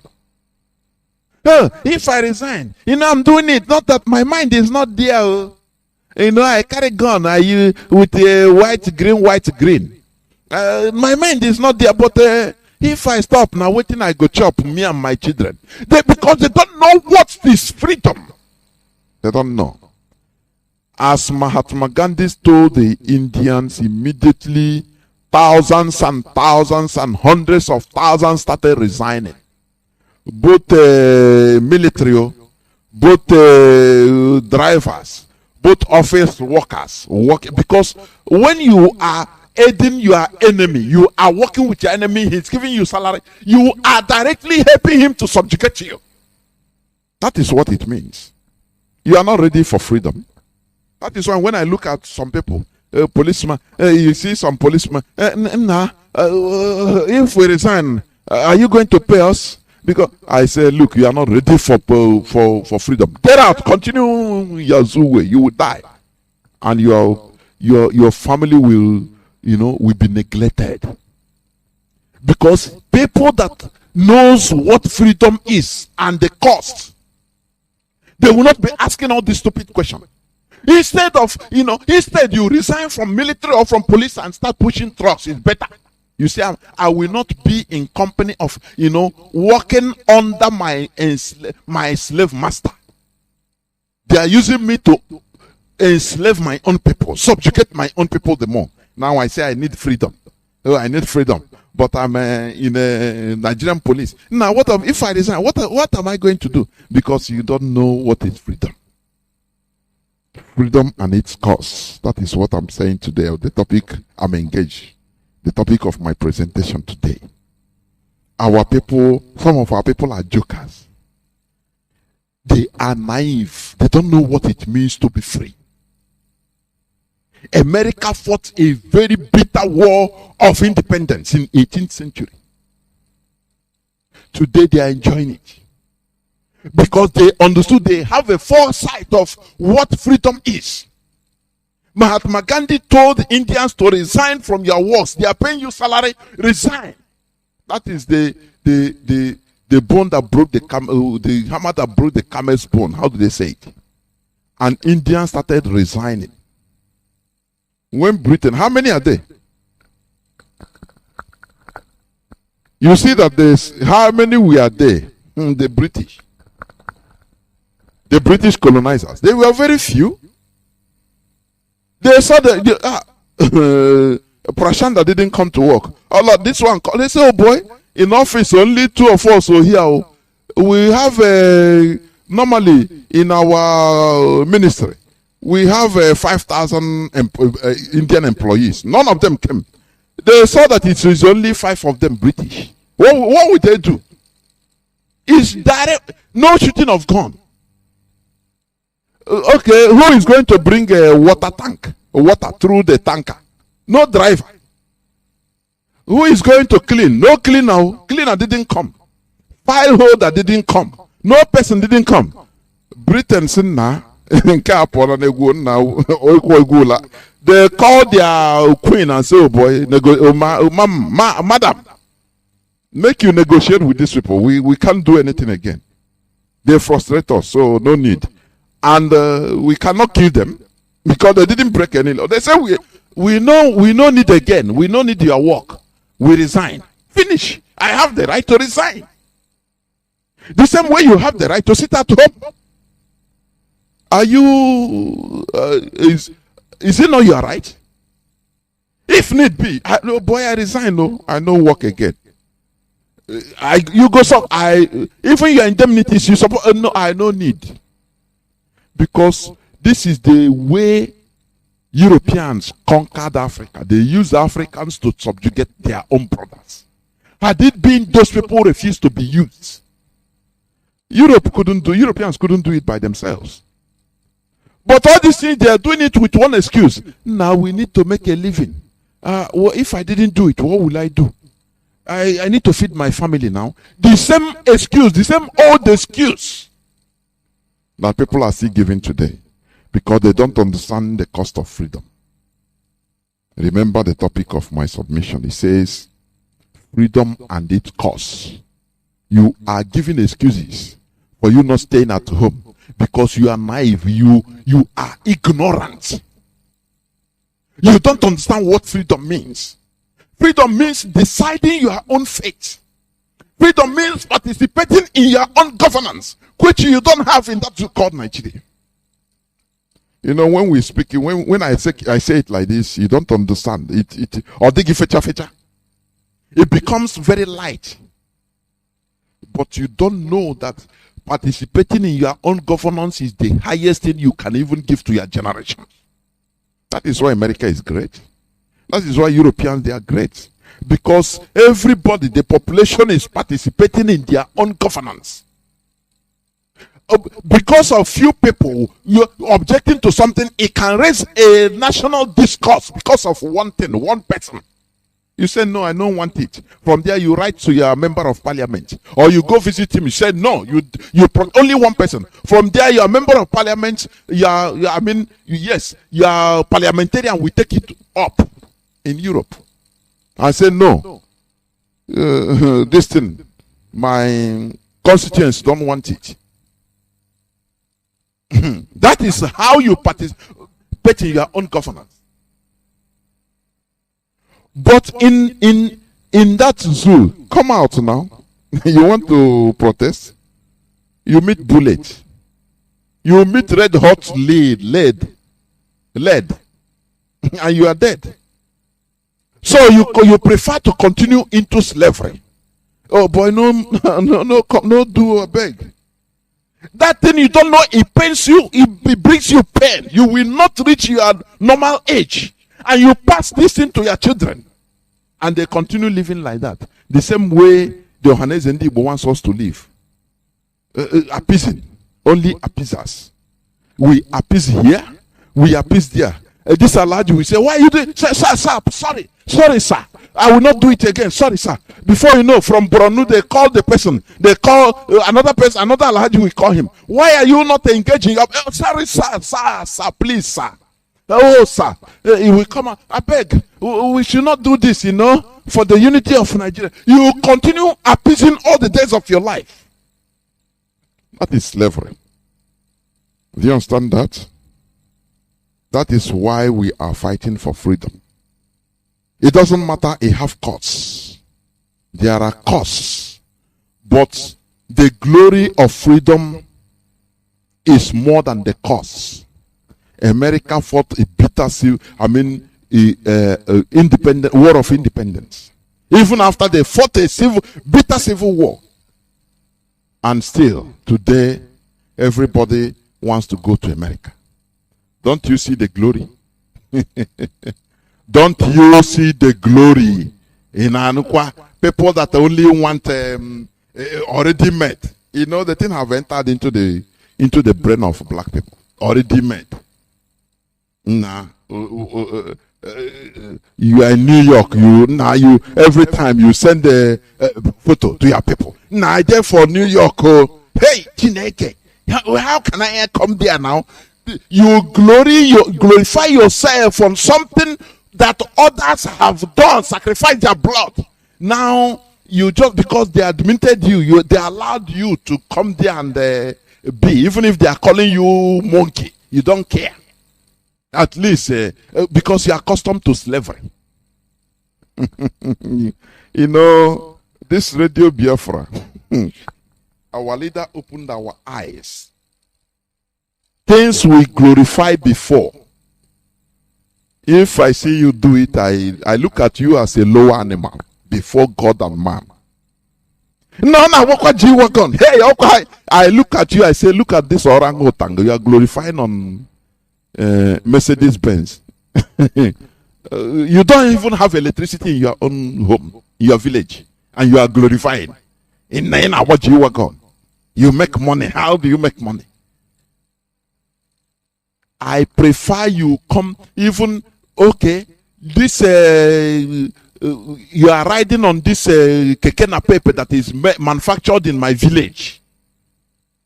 You have dignity more than you are going on private jet that is made in Texas. You are. I just see you as another ape in a private jet. Nothing more. All those things we glory before, we glorify. I see. Our leader, Mazi Kanu, have made us to know that this thing, even you are, it makes me, I look down on you. It doesn't matter who you are. Do you understand? Freedom and its cause. We must fight for freedom. And that is why we are saying this sit at home every Monday. It must continue. The inconvenience you are going through is what you should contribute. As I said it yesterday, it is something that will be, your story to your children, and your children, they will tell it as stories that my father, my mother, my grandfather, my grandmother, they participated in liberation of Biafra. Don't you know that? Eritrea War of Independence lasted for 30 years. Do you know that? From 1961 to 1991. Eritrea War. Today they are free. Today they are free. But today you see people, no, we don't need war. Hey, for just 3 years. 3 years. And everybody, the weaker vessel. Pressure to our late general. Stop this madness. They will kill us all. This and that. No, feeble-minded people. Eritrea held on for 30 good years. Do you know that South Sudan that is free today? They fought war twice. Let me tell you. The first civil war started in 1955 to 1972. It lasted for 17 years. The first war. And the second war started again 1983 to 2005. That one lasted for 17 years. Now add 22 years to 17 years. Add it up. It gives you 39 years in total. So that when George Obio's on Naiwood will start telling you, those that are clamoring for freedom of Biafra, they never see what tell them South Sudan they fought 2 civil wars, two times. The first one lasted for 17 years. 17. Now after some years, another one started. They said no, we no go agree. They started another one. It lasted for 17 years. There was devastation. There was hunger. But today they are free. Forget about what they are telling you. Oh, there is civil war. Yes, it's better you fight civil war, and after you shine. America, after War of Independence, some years later, they fought a very bitter civil war. They killed themselves. You know, people don't. You know why Nigerians are gullible? They don't make research. They don't study history. Anyway, there is no history in Nigeria any longer. They will tell you the ones that will make you be afraid. Oh, South Sudan, you will be like South Sudan. Tell them, yes, let us kill ourselves so that our future generations will enjoy. Any person that tell you South Sudan, they were fighting civil war, tell him, do you know that America fought a civil war? Bitter one, they killed themselves because of ideological difference. Today, what is America enjoying? Our politicians, our elites, everybody wants to have building house in USA. You know, a house they can sell normally $1 million to all the citizens. As a Nigerian politician, they will sell it to him 20 million, and they increase the tax. Do you know why? Because they know that you're a slave. You're a slave. You only want to go where it is good, where other people have sacrificed their life. You want it the easy way. Freedom has no easy way. It is only the hard way. You must pay the cost, so that you will be respected in the world community. South Sudan, yes, they are fighting civil war, or they have fought civil war because the wars have ended. They are no more fighting. Normally, they are developing. Do you understand? Any person that give you that example, tell the person, look, America fought a civil war. After the bitter war of independence, they fight another very bitter war. Civil war among themselves. They kill themselves. But today, where is America today? America is first world. France, after France Revolution, do you know that they killed themselves? France. They killed themselves also after they had a successful revolution. Under Napoleon Bonaparte, they killed many thousands and thousands, hundreds of thousands of French people. It is unavoidable because you must clear. You know all those about you. If you leave them, you cannot succeed as a country. There must be blood. That is, we cannot run away from it. We are living in this world. You must undergo that process. You cannot sit down when you are home shouting for United Nations. So thank God our people have understood. They don't call United Nations again. Come and help us. Give us Biafra. America, you're not there. No person is going to give you your freedom. You are going to fight it by yourself. This is why we tell you, if IPOB leadership tells you to sit at home, you do it. Even if you are hungry, you don't have anything. That is the sacrifice you are making. Because freedom has its costs. Do you understand me? Freedom is costly. The South Sudanese, they fought 2 civil wars. Lengthy one 17 years, another one 22 years. Today they are free. At least they are free. We fight 3 years. Very bitter, yes. Anytime you don't, no, don't bring war. Hey, war, they will kill us. And they are killing us every day. Are we enjoying Nigeria? No, we know that we are being marginalized. That is a word they always use. Yes, we recognize we are being marginalized, but it's not like this. How do you want it? Why do you want to get it? How? Tell me how. Freedom is very costly. And only slaves or those that prefer to live under slavery never consider to fight for freedom. There are inconveniences and heavy prices to pay, but the end result always justifies the cost. That is what freedom is. This is where I'm going to stop. I'm going to open my lines in order to take calls, but before I do that, I'll go on a few minutes break. I will not take many calls today, please.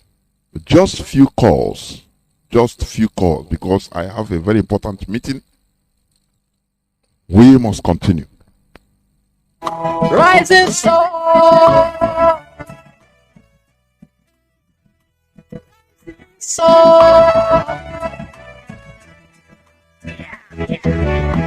Biafra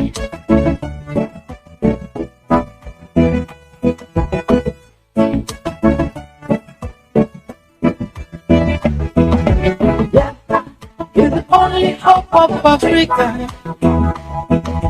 Biafra is the only hope of Africa. Believe it or leave it, Biafra is the only hope of Africa. We've been crying, the world cannot to hear. And we've been lamenting, the world cannot to hear. Our tears flow, the world cannot to see.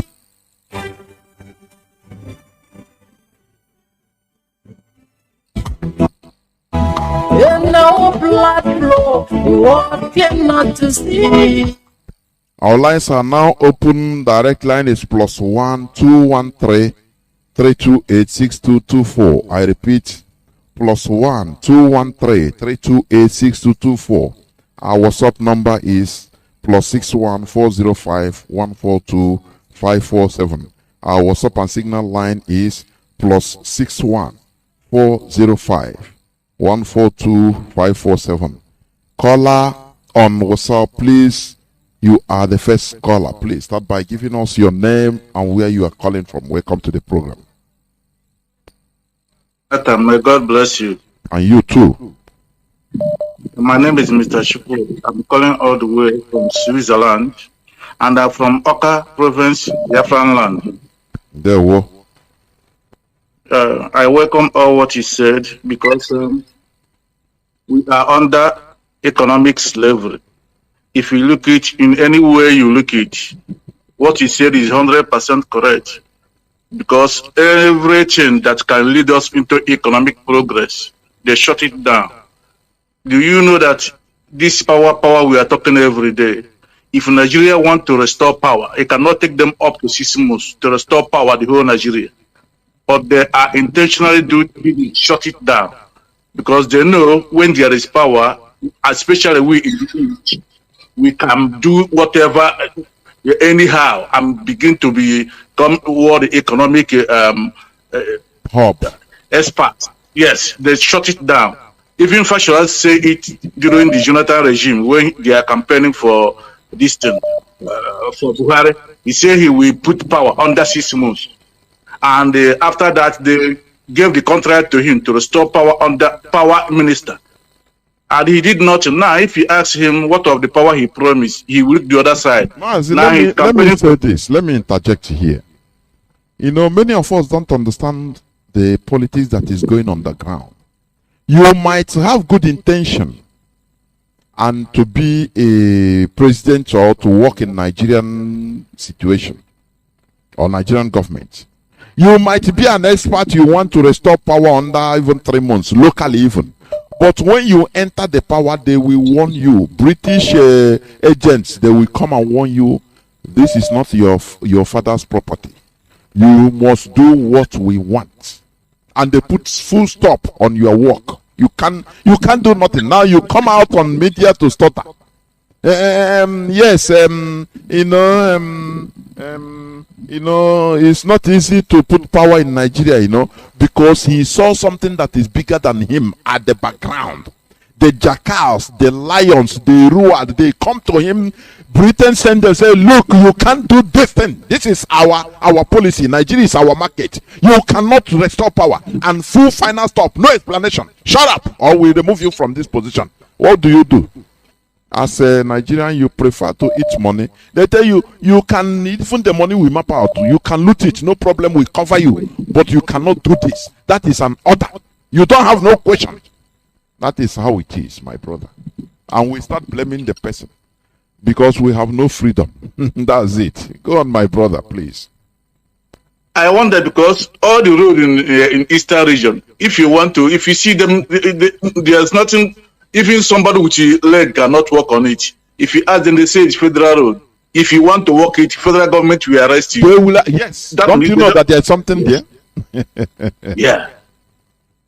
Okay, look at it. The one that is making me to be crying is look at this so-called Niger Delta. Wike is there killing his brothers in the name of fighting for Niger Delta. But the same Niger Delta, in his mother kitchen, the oil there is been taken by Fulani man to another 1,000, near 1,000 kilometers. He never tell this Fulani man that this oil you are taking here, I'll be refining it from today in this my kitchen. This is our oil. He don't say it. Never. Because that is the condition they put before putting him there. The only solution that will solve this problem is if the masses come out and say no to this. Even, it's just like flood. They go and kill both, no matter they will shoot many of them, but masses will come out and bulldoze both the governor, both everybody. Now, even the people at the background, the Britain walking there, they say, oh boy, this thing don't pass everybody. During the Arab Spring, let me tell you, Arab Spring that started in Tunisia, 2011. The then president of Tunisia, he said, an agent of America, supported by France, Ben Ali. When he wanted to kill his people, France was trying to support him to kill his people. But when they see the volume of population everywhere, every village, every city in Tunisia, they come out. France just went back quietly and told the president, the agent, say, you are on your own. No. If you no run, no, they kill you. No be our problem, I beg. We don't know you. The man ran away to Saudi Arabia. That is the only solution. But in Nigeria, we have a very huge population of slaves and zombies that don't care. They don't care. What they care for is crumbs. Crumbs. They give you 1,000 naira. Come out and say no to IPOB sit at home. You come out. Tomorrow. When I watch them, I look at miserable people. They don't know what they are doing. Mazi, so is it because of crops the people living in that river state or the governors in that so-called Niger Delta cannot go to a National Assembly and tell them that you must open our seaport? You must open it because our people cannot be coming from Niger Delta to Lagos carrying their container when we have 3 seaports there. There are 6 governors there. You can never hear them talk about it. I don't know why. You can never hear them talk about that seaport or airport. No matter how you talk it in the radio Biafra or anywhere, you can never hear it from any governor. Mazi, you never still get it. These people we are put in that position with the condition that they should not, even if they are dying, they should never, solicit for the building of all these seaports. They will play everything. They will be deceiving people. That is the basis with which they are being imposed there. I don't know how can an agent be turned against his matter. It's impossible. I tell you, the only solution is when people rise up in their thousands and millions, go and say enough is enough. That is where, the slave master will say, oh boy, they will remove their hand from their agent and either they kill him or anything that happens. Everybody, he will be bulldozed. That is the only thing. So you don't expect them to talk because that is before being there, before going to that office, they make them sign with their blood the condition that you will be here, will make you to be here, but don't talk about this. These are your limits. And that is what is happening. Mazi, thank you very much. I don't know. Please round up, please. Okay, well, my last word is the only one thing I have to tell my people this night. Either they choose to stay at home. Every Monday, I fight their way out of this slavery, or they choose to decide another team and remain slavery forever. But what I'm then doing is 100% good because we all have decided to be still at home every Monday. Thank you and God bless you. Thank you. Remain blessed. Thank you, Mazi. Thank you, Mazi. The caller on signal. Caller on signal. Can you hear me? Caller on signal. Welcome. Do I have a caller on signal? No. Caller on WhatsApp. Caller on signal, please hold on. I'll come to you. I'll just pick you up. Caller on WhatsApp, welcome to the program. Caller on WhatsApp, can you hear me? Hello, good evening. Mazi, please be agile like a Biafran and raise your voice and talk to millions of Biafrans all over the world and lovers of freedom. Go on, please. You are on air. Go on. My goodness me. Caller on signal. Hello, can you hear me? Caller on signal. I don't have. Yes, sir. I can hear you. Welcome to the program. I can hear you. Welcome to the program. I don't have time for all. Sure. Please call on signal. Go on. Thank you, Mazi. Good evening, Mazi. Come to the Johnathan. program. Thank you. May the Almighty Chukwokike Abiyama continue to protect and guide you and guide our Onyendu, the great man, and the Jesus of our time, the Yeshua of our time. May the Almighty God continue to protect him wherever he is. May the God Almighty guide him.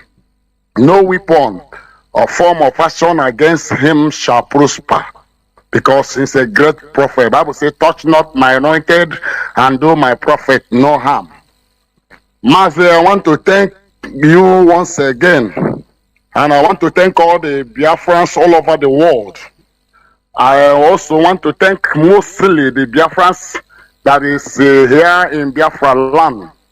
My name remains Mazi Obiakizu, calling from my location. Mazi, I want to thank our people because of what they did marvelous thing on Monday. It was so great in Biafra land. It was so marvelous. And in fact, many people were asking if you people can give us much opportunity to hold this sit at home even 2 days. We will be much happy over that. In fact, because everybody in Biafra land was... Two. We go on with Monday's first and perfect it. Yes, I know that, because but everybody was so much happy over it. The whole Biafra land. In fact, it was so terrible. I commend our people very, very much. They did very much well, and we will continue that every Monday. We will continue that until Zoom fall down.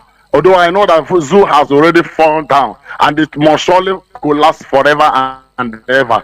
So if I want to tell our people every Monday, keep it in your mind. Every Monday, stay in your home, because this thing that is happening right now is a time of victory. It's a time of victory. Our people used to talk, say, so,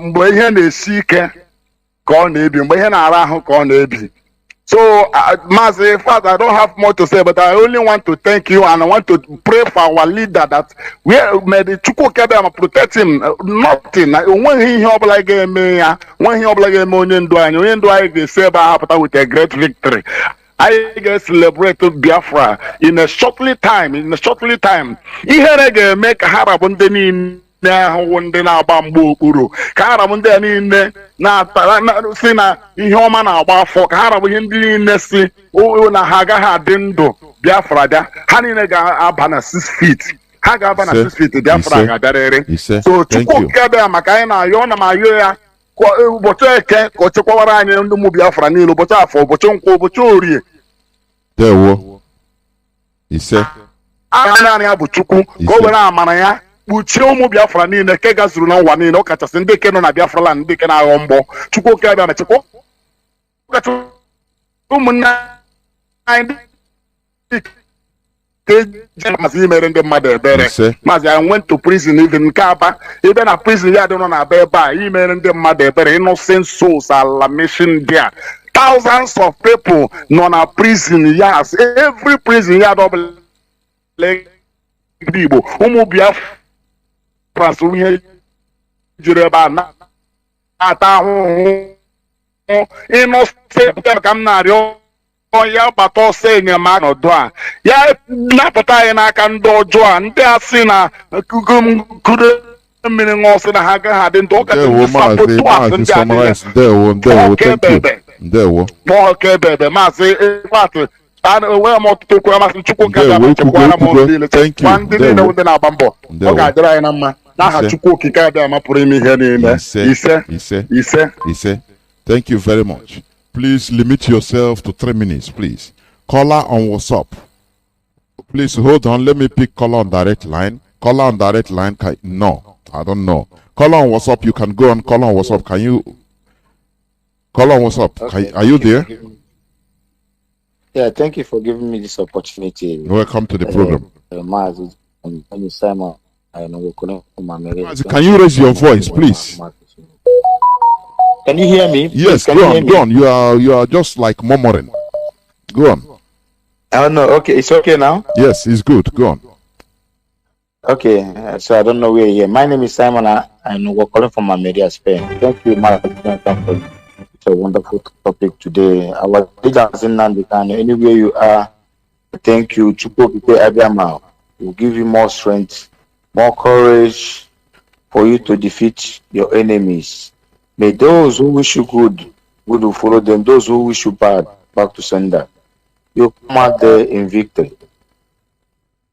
Okay, protect every one of us. He said, Mazi, coming to your topic this evening, when sometimes, you go in some area, a touch where it is. Like what we are talking about, if anybody want to bring anything, want to change anything good. Sometimes our people think that we are the one ruling Nigeria. Fulani are just the stooge. Fulani can be there to just destroy it. But the others are coming from different places. Do you know before you become anything in Nigeria, there is a place they call Chatham House. Chatham House is where you go and pay allegiance to the British rule, to the British slave, to enslave and impoverish your people more. Our people should pay attention there. Even Atiku went there to pay his allegiance, but they did not trust him much. Because Atiku was even worse. Atiku was a head man in Nigeria, they know. So, you see, all these things are the things that hooked us. Mazi, let me say my own experience. As of 2008, when we start having changing of mind, let us bring something new. Maybe some partners we have here, or I have been there directly. You see, in Biafra land, you see, when you hear exclusive list, exclusive projects, there in Biafra land is just leave it to rotten. Just leave it to rotten.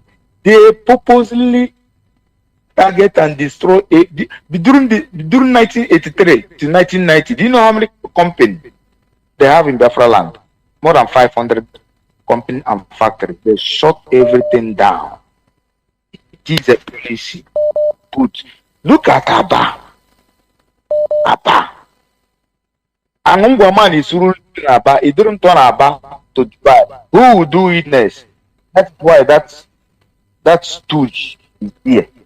So when you look at all these things, we will be outside shouting at them, calling them but they are just stooge, just take your money. You talked about even project. Nigerian government will pay some expatriates. Because I've been in that team. I've been in something, but I look at that country that they can even pay up projects for you not to do it and carry the money and go. Do you know how much Abakar is still and go to Germany for the idiot? This the zoo is passing through, and that is why the zoo can never succeed.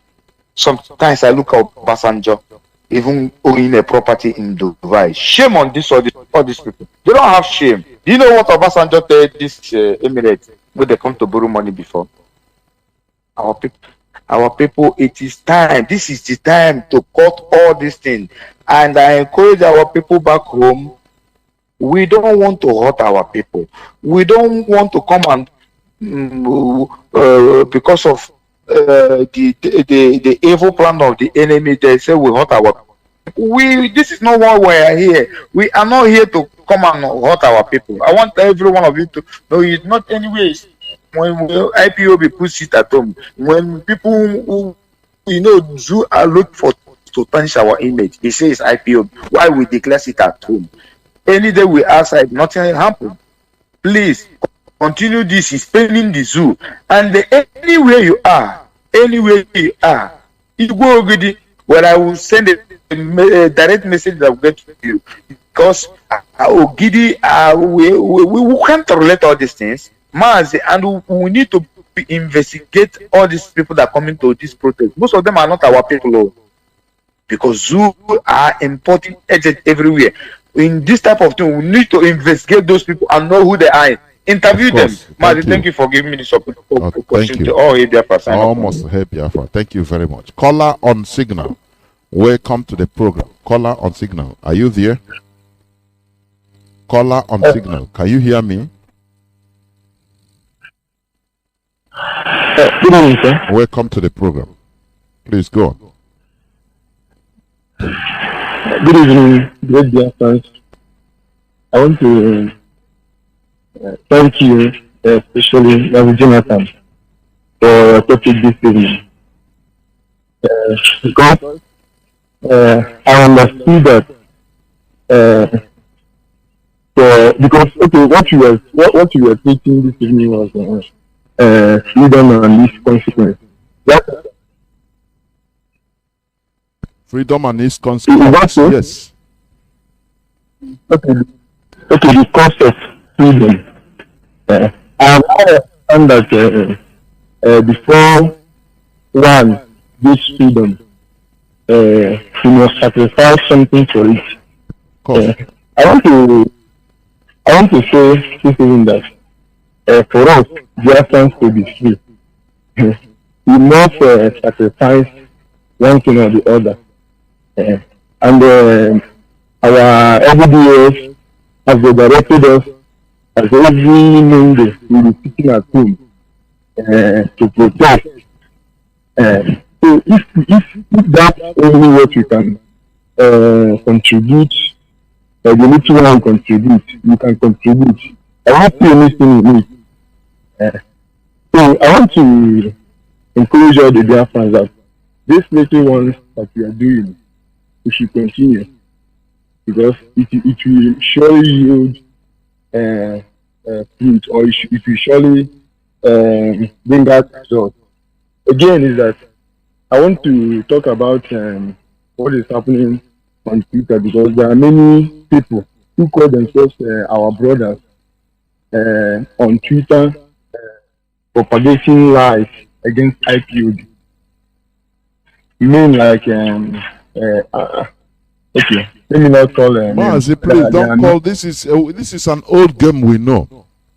You know, any person can answer any name and talk anything on social media. It's for everybody, both the devil and the angel, both the sheep and the lion. It's for there, so no need. Okay, Mazi. I want to encourage our people to, even as they are playing that game, we should be up against them, because I understand why our leader say that all of us should go to Twitter, because that place is a weapon of its own. So we should be countering all their fake news, all their lies and propaganda. That is it. Thank you very much, my brother. Thank you, and remain blessed. Thank you. Caller on WhatsApp, please hold on. Let me take this call on direct line. Caller on direct line, can you hear me? Welcome to the program. Caller on direct line, can you hear me? Caller on direct line for the last time, can you hear me? No. Yes. Caller direct line, are you there? I can hear. Please go on, please. You are calling on direct line, right? Yes. Go on, please. My name is Mazi Chuku, calling from Aba. In fact, I thank God, the Lord Chuku Okike Abiam, for your lecture this evening. I thank God for that. May God continue to give you such wisdom and the chance, even ability, to be briefing us on some of these things. You see, since long ago, I used to tell people that what they call election or vote in Nigeria is nonsense. It is complete nonsense. before anything like election or vote, Britain will just write their list, give them who will be the president. Now the president will come to Nigeria and make a list of those, who will be loyal to him according to what the British must have directed them. So we don't have anything like election or vote in Nigeria. It is what they must have copied, what the British people must have told. That is what they will just. That is why the so-called governors we have in the eastern part of it, they are not. That, you see, it is just look at what happened at Imo. A number 4 somebody come to be the governor of it. What does that mean? So, my brother, what I'm saying is, your lecture, how I wish that we have a copy of this thing soon, that we will be reading them day and night. It will give us more knowledge and wisdom about what we are talking about. Biafra. So, look at another thing, you see. Now, these people who call themselves governors, like the governor of Abia State, they follow the plan of their masters. Okay, what do we do in Nigeria as workers? Maybe they say, how I wish that all of us will just resign one day and get out of this nonsense, this mess we are in Nigeria. After a worker must have worked for 35 years, nobody will pay him gratuity, not to talk of pension, nothing goes on here in Abia State. I'm talking in Abia State mainly. So, my brother, what I'm saying is that my sister that is a teacher there used to tell me, he said they have lost count of which month they pay them last because they don't write the month again. They will just after 6 months, 8 months, they bring you 1 month. The money is not complete, and they will not write. Even they don't know again which month they pay them, which is the month. They don't know. Correct.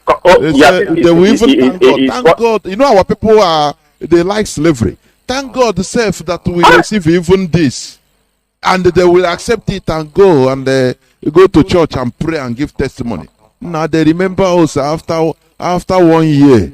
The honorable governor remembered us and give us my brother, we are dead. God Almighty. No person can liberate us, only ourselves. That is the only thing. Otherwise, we continue living in slavery. Honestly. Thank you, my brother. Thank you. Well, thank you. Thank you, my brother. Thank you. Caller on WhatsApp, welcome to the program. Please call on Signal. Pastor Otis, hold on, and Pastor Jack, please hold on. Caller on WhatsApp has been there. Welcome to the program. Mazi, can you hear me? Yeah. Yes, I can hear you. Welcome to the program. My name is Mazi. I'm calling from the presidency. Mazi, thank you. Mazi, honestly speaking, if you're not home, I'll bring a video with Shelly. They should go bless you. More wisdom. Mazi, but submission of this I have to know is the way you talk. That black people don't have shame. They will come to America, be taking pictures, taking selfies, posting. But fail to ask themselves, is it not human being like them that build this country? Even till today, you will see young boys, 19, 20, 21, they will join the military to defend the country. Mazi, sometimes I ask myself, all these Africans that free last year, sometimes I ask myself, don't we have shame? How do we want to restore? How can we restore dignity of this shame and embarrassment? Look down. I don't care whether you are a doctor or not. We are here together. They can't give you respect. Giving small whites or Igbo. But we don't want to build our own country as our own. We can't sit at home. People will be saying no. But when you have kidney problem or liver problem, you will go to India and this is at home. The same thing that India do. I've been in India. The same civil disobedience that we are doing today now. That India do get their own freedom. Everybody now, headache now, you want to go to India. Everything now, today now India is one of the clear power in the world. Upon their population. But India has surplus food. Look at Nigeria now. Nothing. No electricity in the 21st century. Mazi, that's where I went to this week in America, yeah. Under rock. Under rock. There's company under rock. And that company has been existing since 1912. A light everywhere under rock. But Nigeria, like that will come out, take selfie, will buy house. Like you said, when the politicians come, they will buy a house with a higher tax. They don't care. And those politicians, they think they are wicked people back home, bringing the children here. Their children too is second class in our white people here. And again, the generation have already lost because we like already made, like you say. Mazi, in this country, I studied that research about that history. That civil war, they did the bracket, the most bloody civil war in the world history. That's what they record it here. And today now everybody is coming to America to take selfie, to enjoy on sweat. Look at every day, there's road, building new road. Every day, expand new road. Every day. But they could mad, move mad from being a senator for 20 years, nothing. All this road they are enjoying in America. Yeah, Dino Malaya will come and be taking selfie. It's a senator like you that build it, not President Obama or President Bush. It's a senator that wants those contracts and they build road. You will see the enemy on the street there. But now that you come here and be taking the picture, black man without shame, Look at everywhere. They're looking down, even though you are a doctor here. They'll be looking down on you. Or when you are doing your best service, is it want to live down for your children? And we call it at home. Some youth come out. Sometimes I be wonders, this youth, do they have sense? Why growing up? I know there's many factories everywhere in Nigeria. Those youth now, can they ask themselves, where are those factories today? Like you said in your clip yesterday, the Hausa man that said that every time they want to do election, it's the Hausa turn, it's the Yoruba turn, it's the Igbo turn. Then the Nigerian people are fighting for. Where is Nigeria turn to rule Nigeria? Nigeria is the only country I see where they want to do election. It is Igbo turn, it is the Yoruba turn. Why are black people lying to themselves? Why can't you come and put a full stop on this? I do think everybody running abroad is let me say a white man, 70 years old, immigrant in Africa. Look at everywhere now. School, we come here to enjoy school, enjoy free education. And the worst part of thing that used to hurt me, man, these stupid African politicians will come and dump their money here. And these people here will be giving their children loan to buy mortgage, age of 23 years, you get loan of 500,000. Get school loan, okay, with small interest. But you there, African people, or do all these politicians in Africa, Nigeria, you don't think when they put their money in the bank here, the money will be sitting down waiting for them. This COG doesn't have sense. Nigeria, these totally people, you hold Mazi at the Kanu, but the assignment is, they carry the assignment.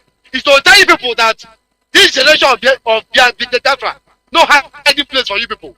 No hiding place. People will still come abroad to come and enjoy. People should come now. And we you are the hard man. But look, people that I think Trump is once the president in America. Today is the president. The same way you be the governor, today will not be a governor. I know how Rogers Okocha used to behave. What is the governor? That is not a governor. But we will start for you and all Busadema. The only time a week have free governor in Nigeria, we will hunt him down. Thank you, my brother. Thank you. Caller on, please hold on. Let me pick caller on direct line. No. Caller on signal. Please go on. Caller on signal. Go on. Others, please hold on. Caller on signal. Go on. Pastor, all must help Biafra. Good evening, my brother Johnathan. Welcome to and the good evening, all. Thank you very much. And good evening, all Biafrans worldwide. IPOB, I salute you for answering the call. Continue answering the call. You will receive our freedom. This evening, I want to say a few things. And I want to use Bible to contribute my own quota. You know, you raise a serious topic today.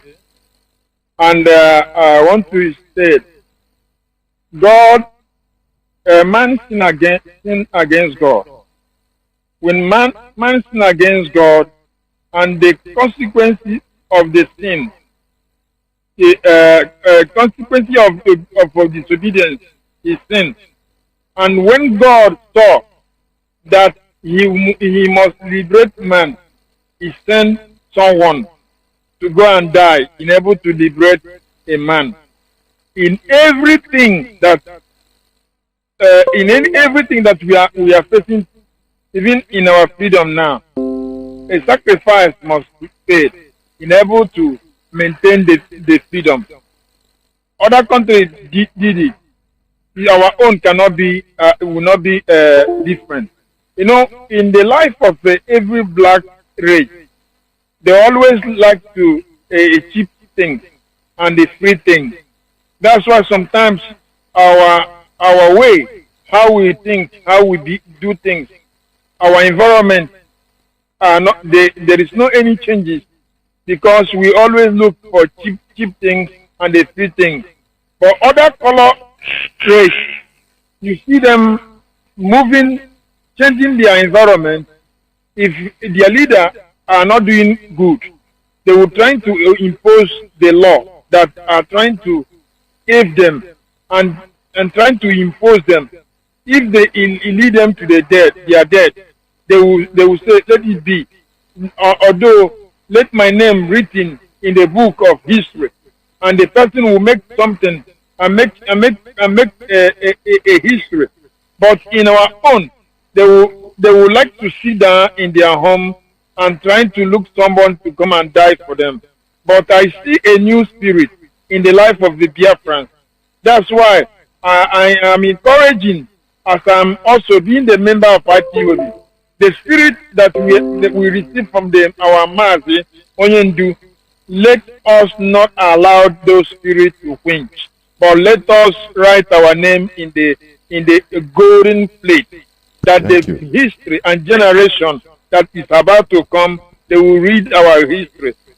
All hail Biafra. Almost all hail Biafra. Biafra. Thank you very much. All hail Biafra. Thank you. Almost hail Biafra. Caller on WhatsApp, please hold on. Let me pick this caller on direct line.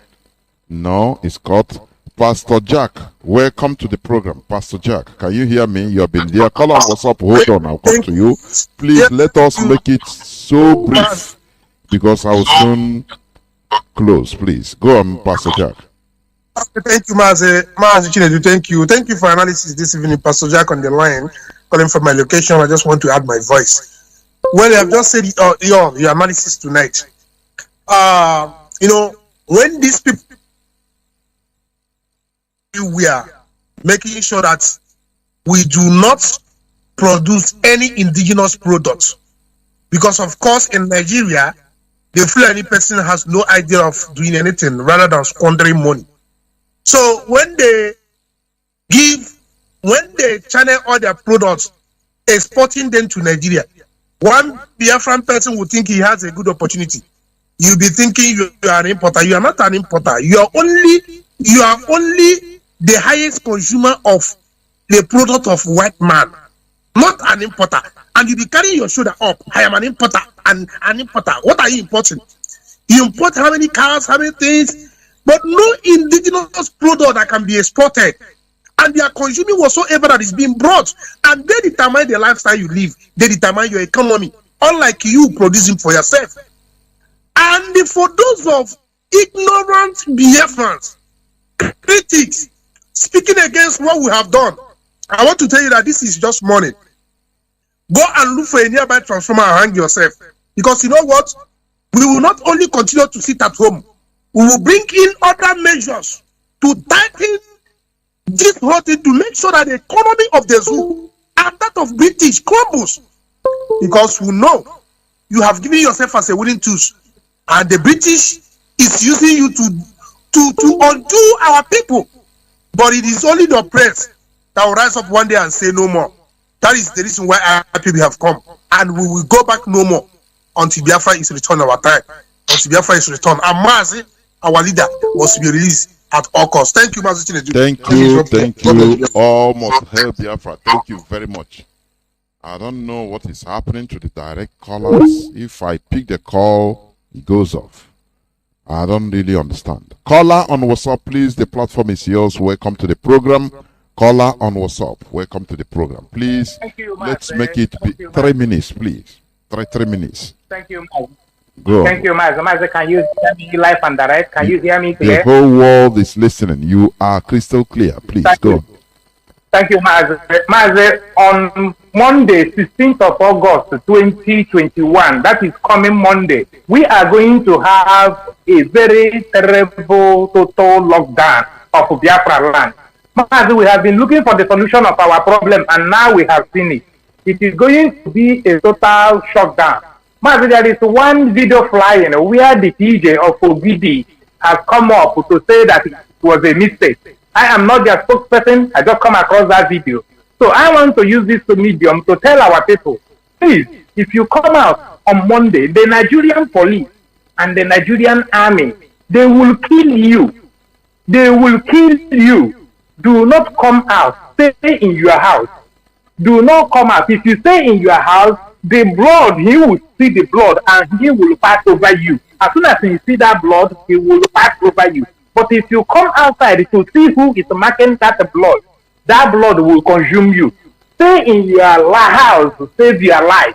If you come outside, because they are looking for Nigerian police and the army and DFS, they are looking for an allegation to lay on the Ipob family. Stay inside your house. The pastors who has keep deceiving us and telling us all lies, who has been building different type of cathedrals without building a manufacturing something. Your own time is coming when we will all be worshiping the type of God we know inside our house. You see that place that we go to give you this contribution that you always use to feed yourself. Time will come when we will ask everybody to go and serve the God he knows inside his own house.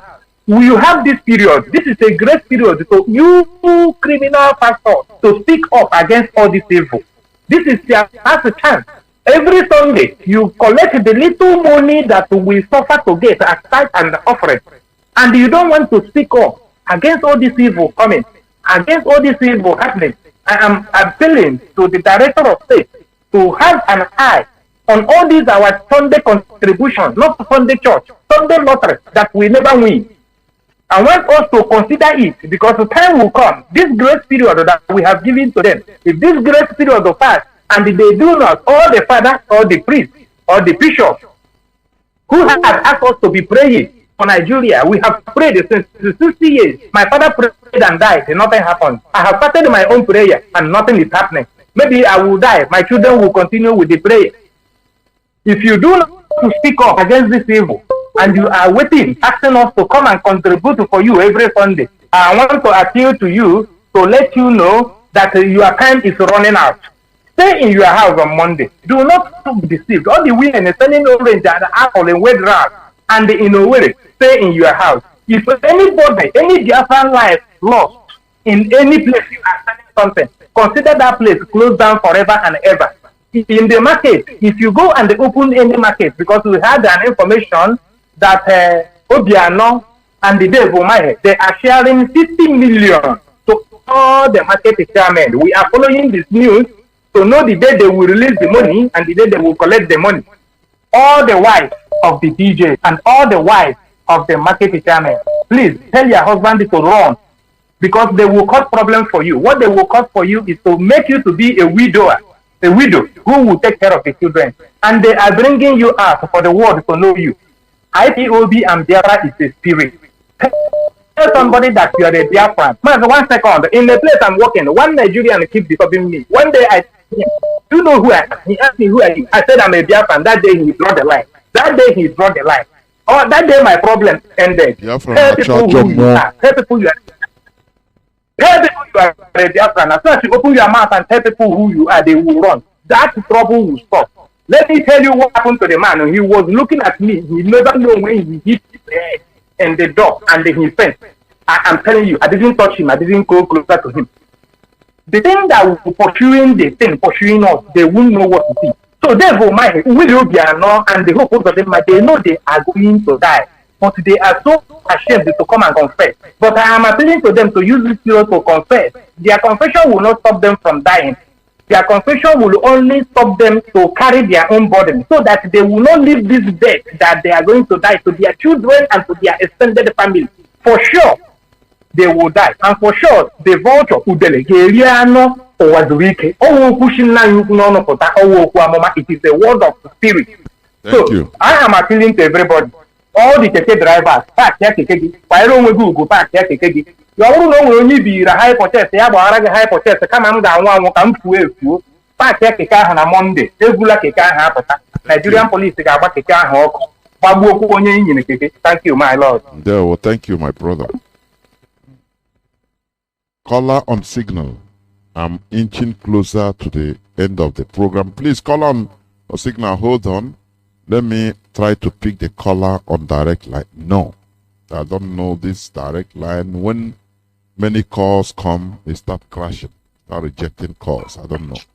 Caller on signal. Welcome to the program. Caller on signal. Yeah, Mazi, Johnathan, thank you so much, my brother. Welcome to the program. Mazi, I want to thank you so much. Before I continue, good morning, good afternoon, good evening, lovers of freedom all over the world. My name is Mazi. I'm calling from Austria, and by the special grace of God, I am IPOB Austria National PRO. Mazi, you see, I want to refer you to one Yoruba pastor called Ingila. I don't know if you remember this man called Ingila. Yes, dialogue. He said he saw a puppy walking, and all of a sudden there was wild animals following this puppy. He was surprised. What type of wild animals are following? They were protecting this puppy as if there is no tomorrow. Man, do you know what you are doing? Now big like a snaka.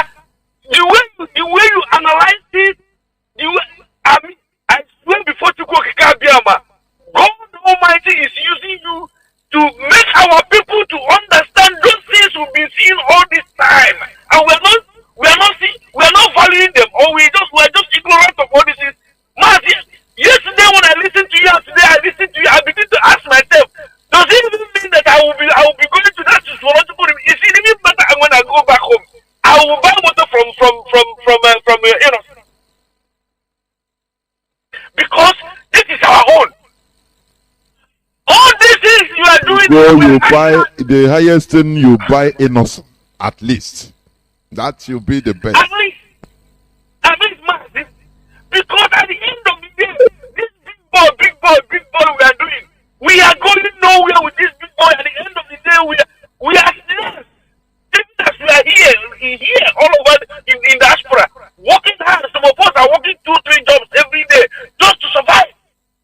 And we are here also. Some of us are starving ourselves to make sure we send money back home for our people to survive. And now we are asking them the only simple thing for you to do for us to get freedom. Stay at home. IPOB are not saying that you should come out of the street. We say relax on your house. Cook a nice food. If you don't even have a food for house, and enter back in anything is you, put it in fire and eat and rest every Monday. That's all. And see how the Biafra you're looking for. All this your suffering, all this your pain will don't vanish within some few months. Please, my people, let us keep on staying at home every Monday. You will see these people. They will come to beg you, come, let's stay along. And for the sake of our great leader, Mazi Nnamdi, a man who has made Biafra today to be a topic all over the world, that these people have planned to kidnap him and put him in the DSS. And all of us are drinking wine. Our brother is lavishing in DSS. Please, for the sake of Mazi Nnamdi Kanu, those who say I love him, those who say Mazi Nnamdi Kanu, give us order. Those who say Mazi Nnamdi Kanu, where you die, is sure I will die. The hour has come. We must do everything possible for our leader Mazi Nnamdi Kanu to be released unconditionally. We must stay on this ghost town that Chukwukikadem have touched GOS to make it for people to understand how important it is for us to get Mazi, freedom. round up, please. Round up. I'm on the verge of closing. Please, my brother, I'm running up. I am begging our people. Please,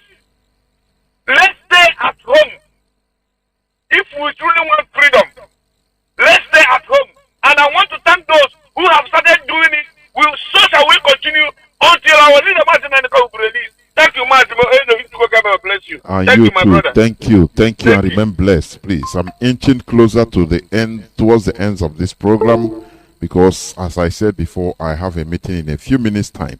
Caller on WhatsApp, hold on. Caller on direct line, please. Can you hear me?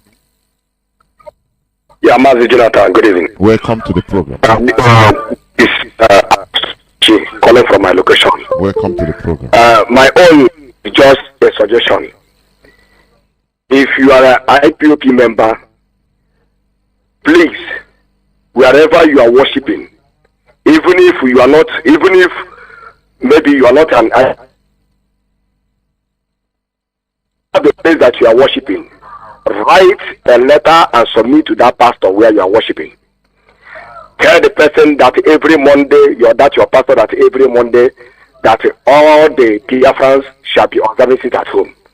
Let that pastor announce it so that everybody will stay at home and their life will be saved.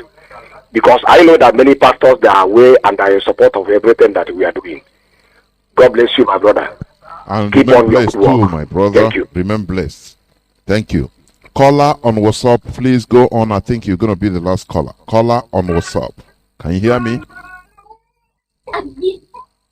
Caller on WhatsApp. Caller on WhatsApp for the last time. Are you hearing me? Are you there? I'm hearing you loud and clear. Welcome to the program. Please go on. You too. Mazi, I am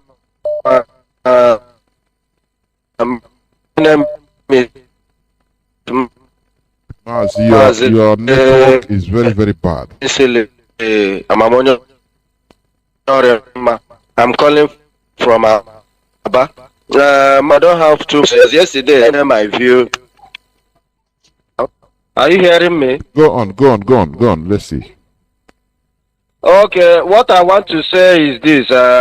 You people, I want to thank you all for all your good handwork. Thank you all for allowing yourself to be used by Chukwu Okike Abiama to do this great work for the liberation of Biafrans. The little advice I have to give to my fellow brothers and sisters that are into this struggle is this. Let me speak it in Igbo. Bikono, unu mechere ndị okenye anyị ọnụ ndị na-amaghị ihe ha na-eme ọnụ, ha ga-edufucha unu. Ha ga-edufucha unu. Mgbe ha dufuchara unu, ha bịachiwe unu ọchị. Another thing I have to say is that Mazi, the ghost town we observed Monday this week was very great. I was following it. Could you imagine? I was watching before I came on. I picked up your call. I was online listening to Lai Muhammad. One news agency was interviewing Lai Muhammad. They say they call it kake or what, and I was hearing what the old man is saying, and I laughed. Please let us keep on doing this thing. When they ask you to sit at home, Mazi Nnamdi Kanu told us that it is we are forcing Mazi Nnamdi Kanu to declare Biafra. Mazi Nnamdi Kanu said it is not by his own might, it is us that will declare Biafra by ourselves. And the time has come for us to do that. Leave those, let us not listen to those zoo government. They will ruin our life. They will ruin our life in total. And if you don't adhere to what I said and what our brothers and sisters are saying, you'll be doomed. And I have one also advice I want to give to the world powers, the world leaders that say that they are there to take care of humanity. They are doing a great work.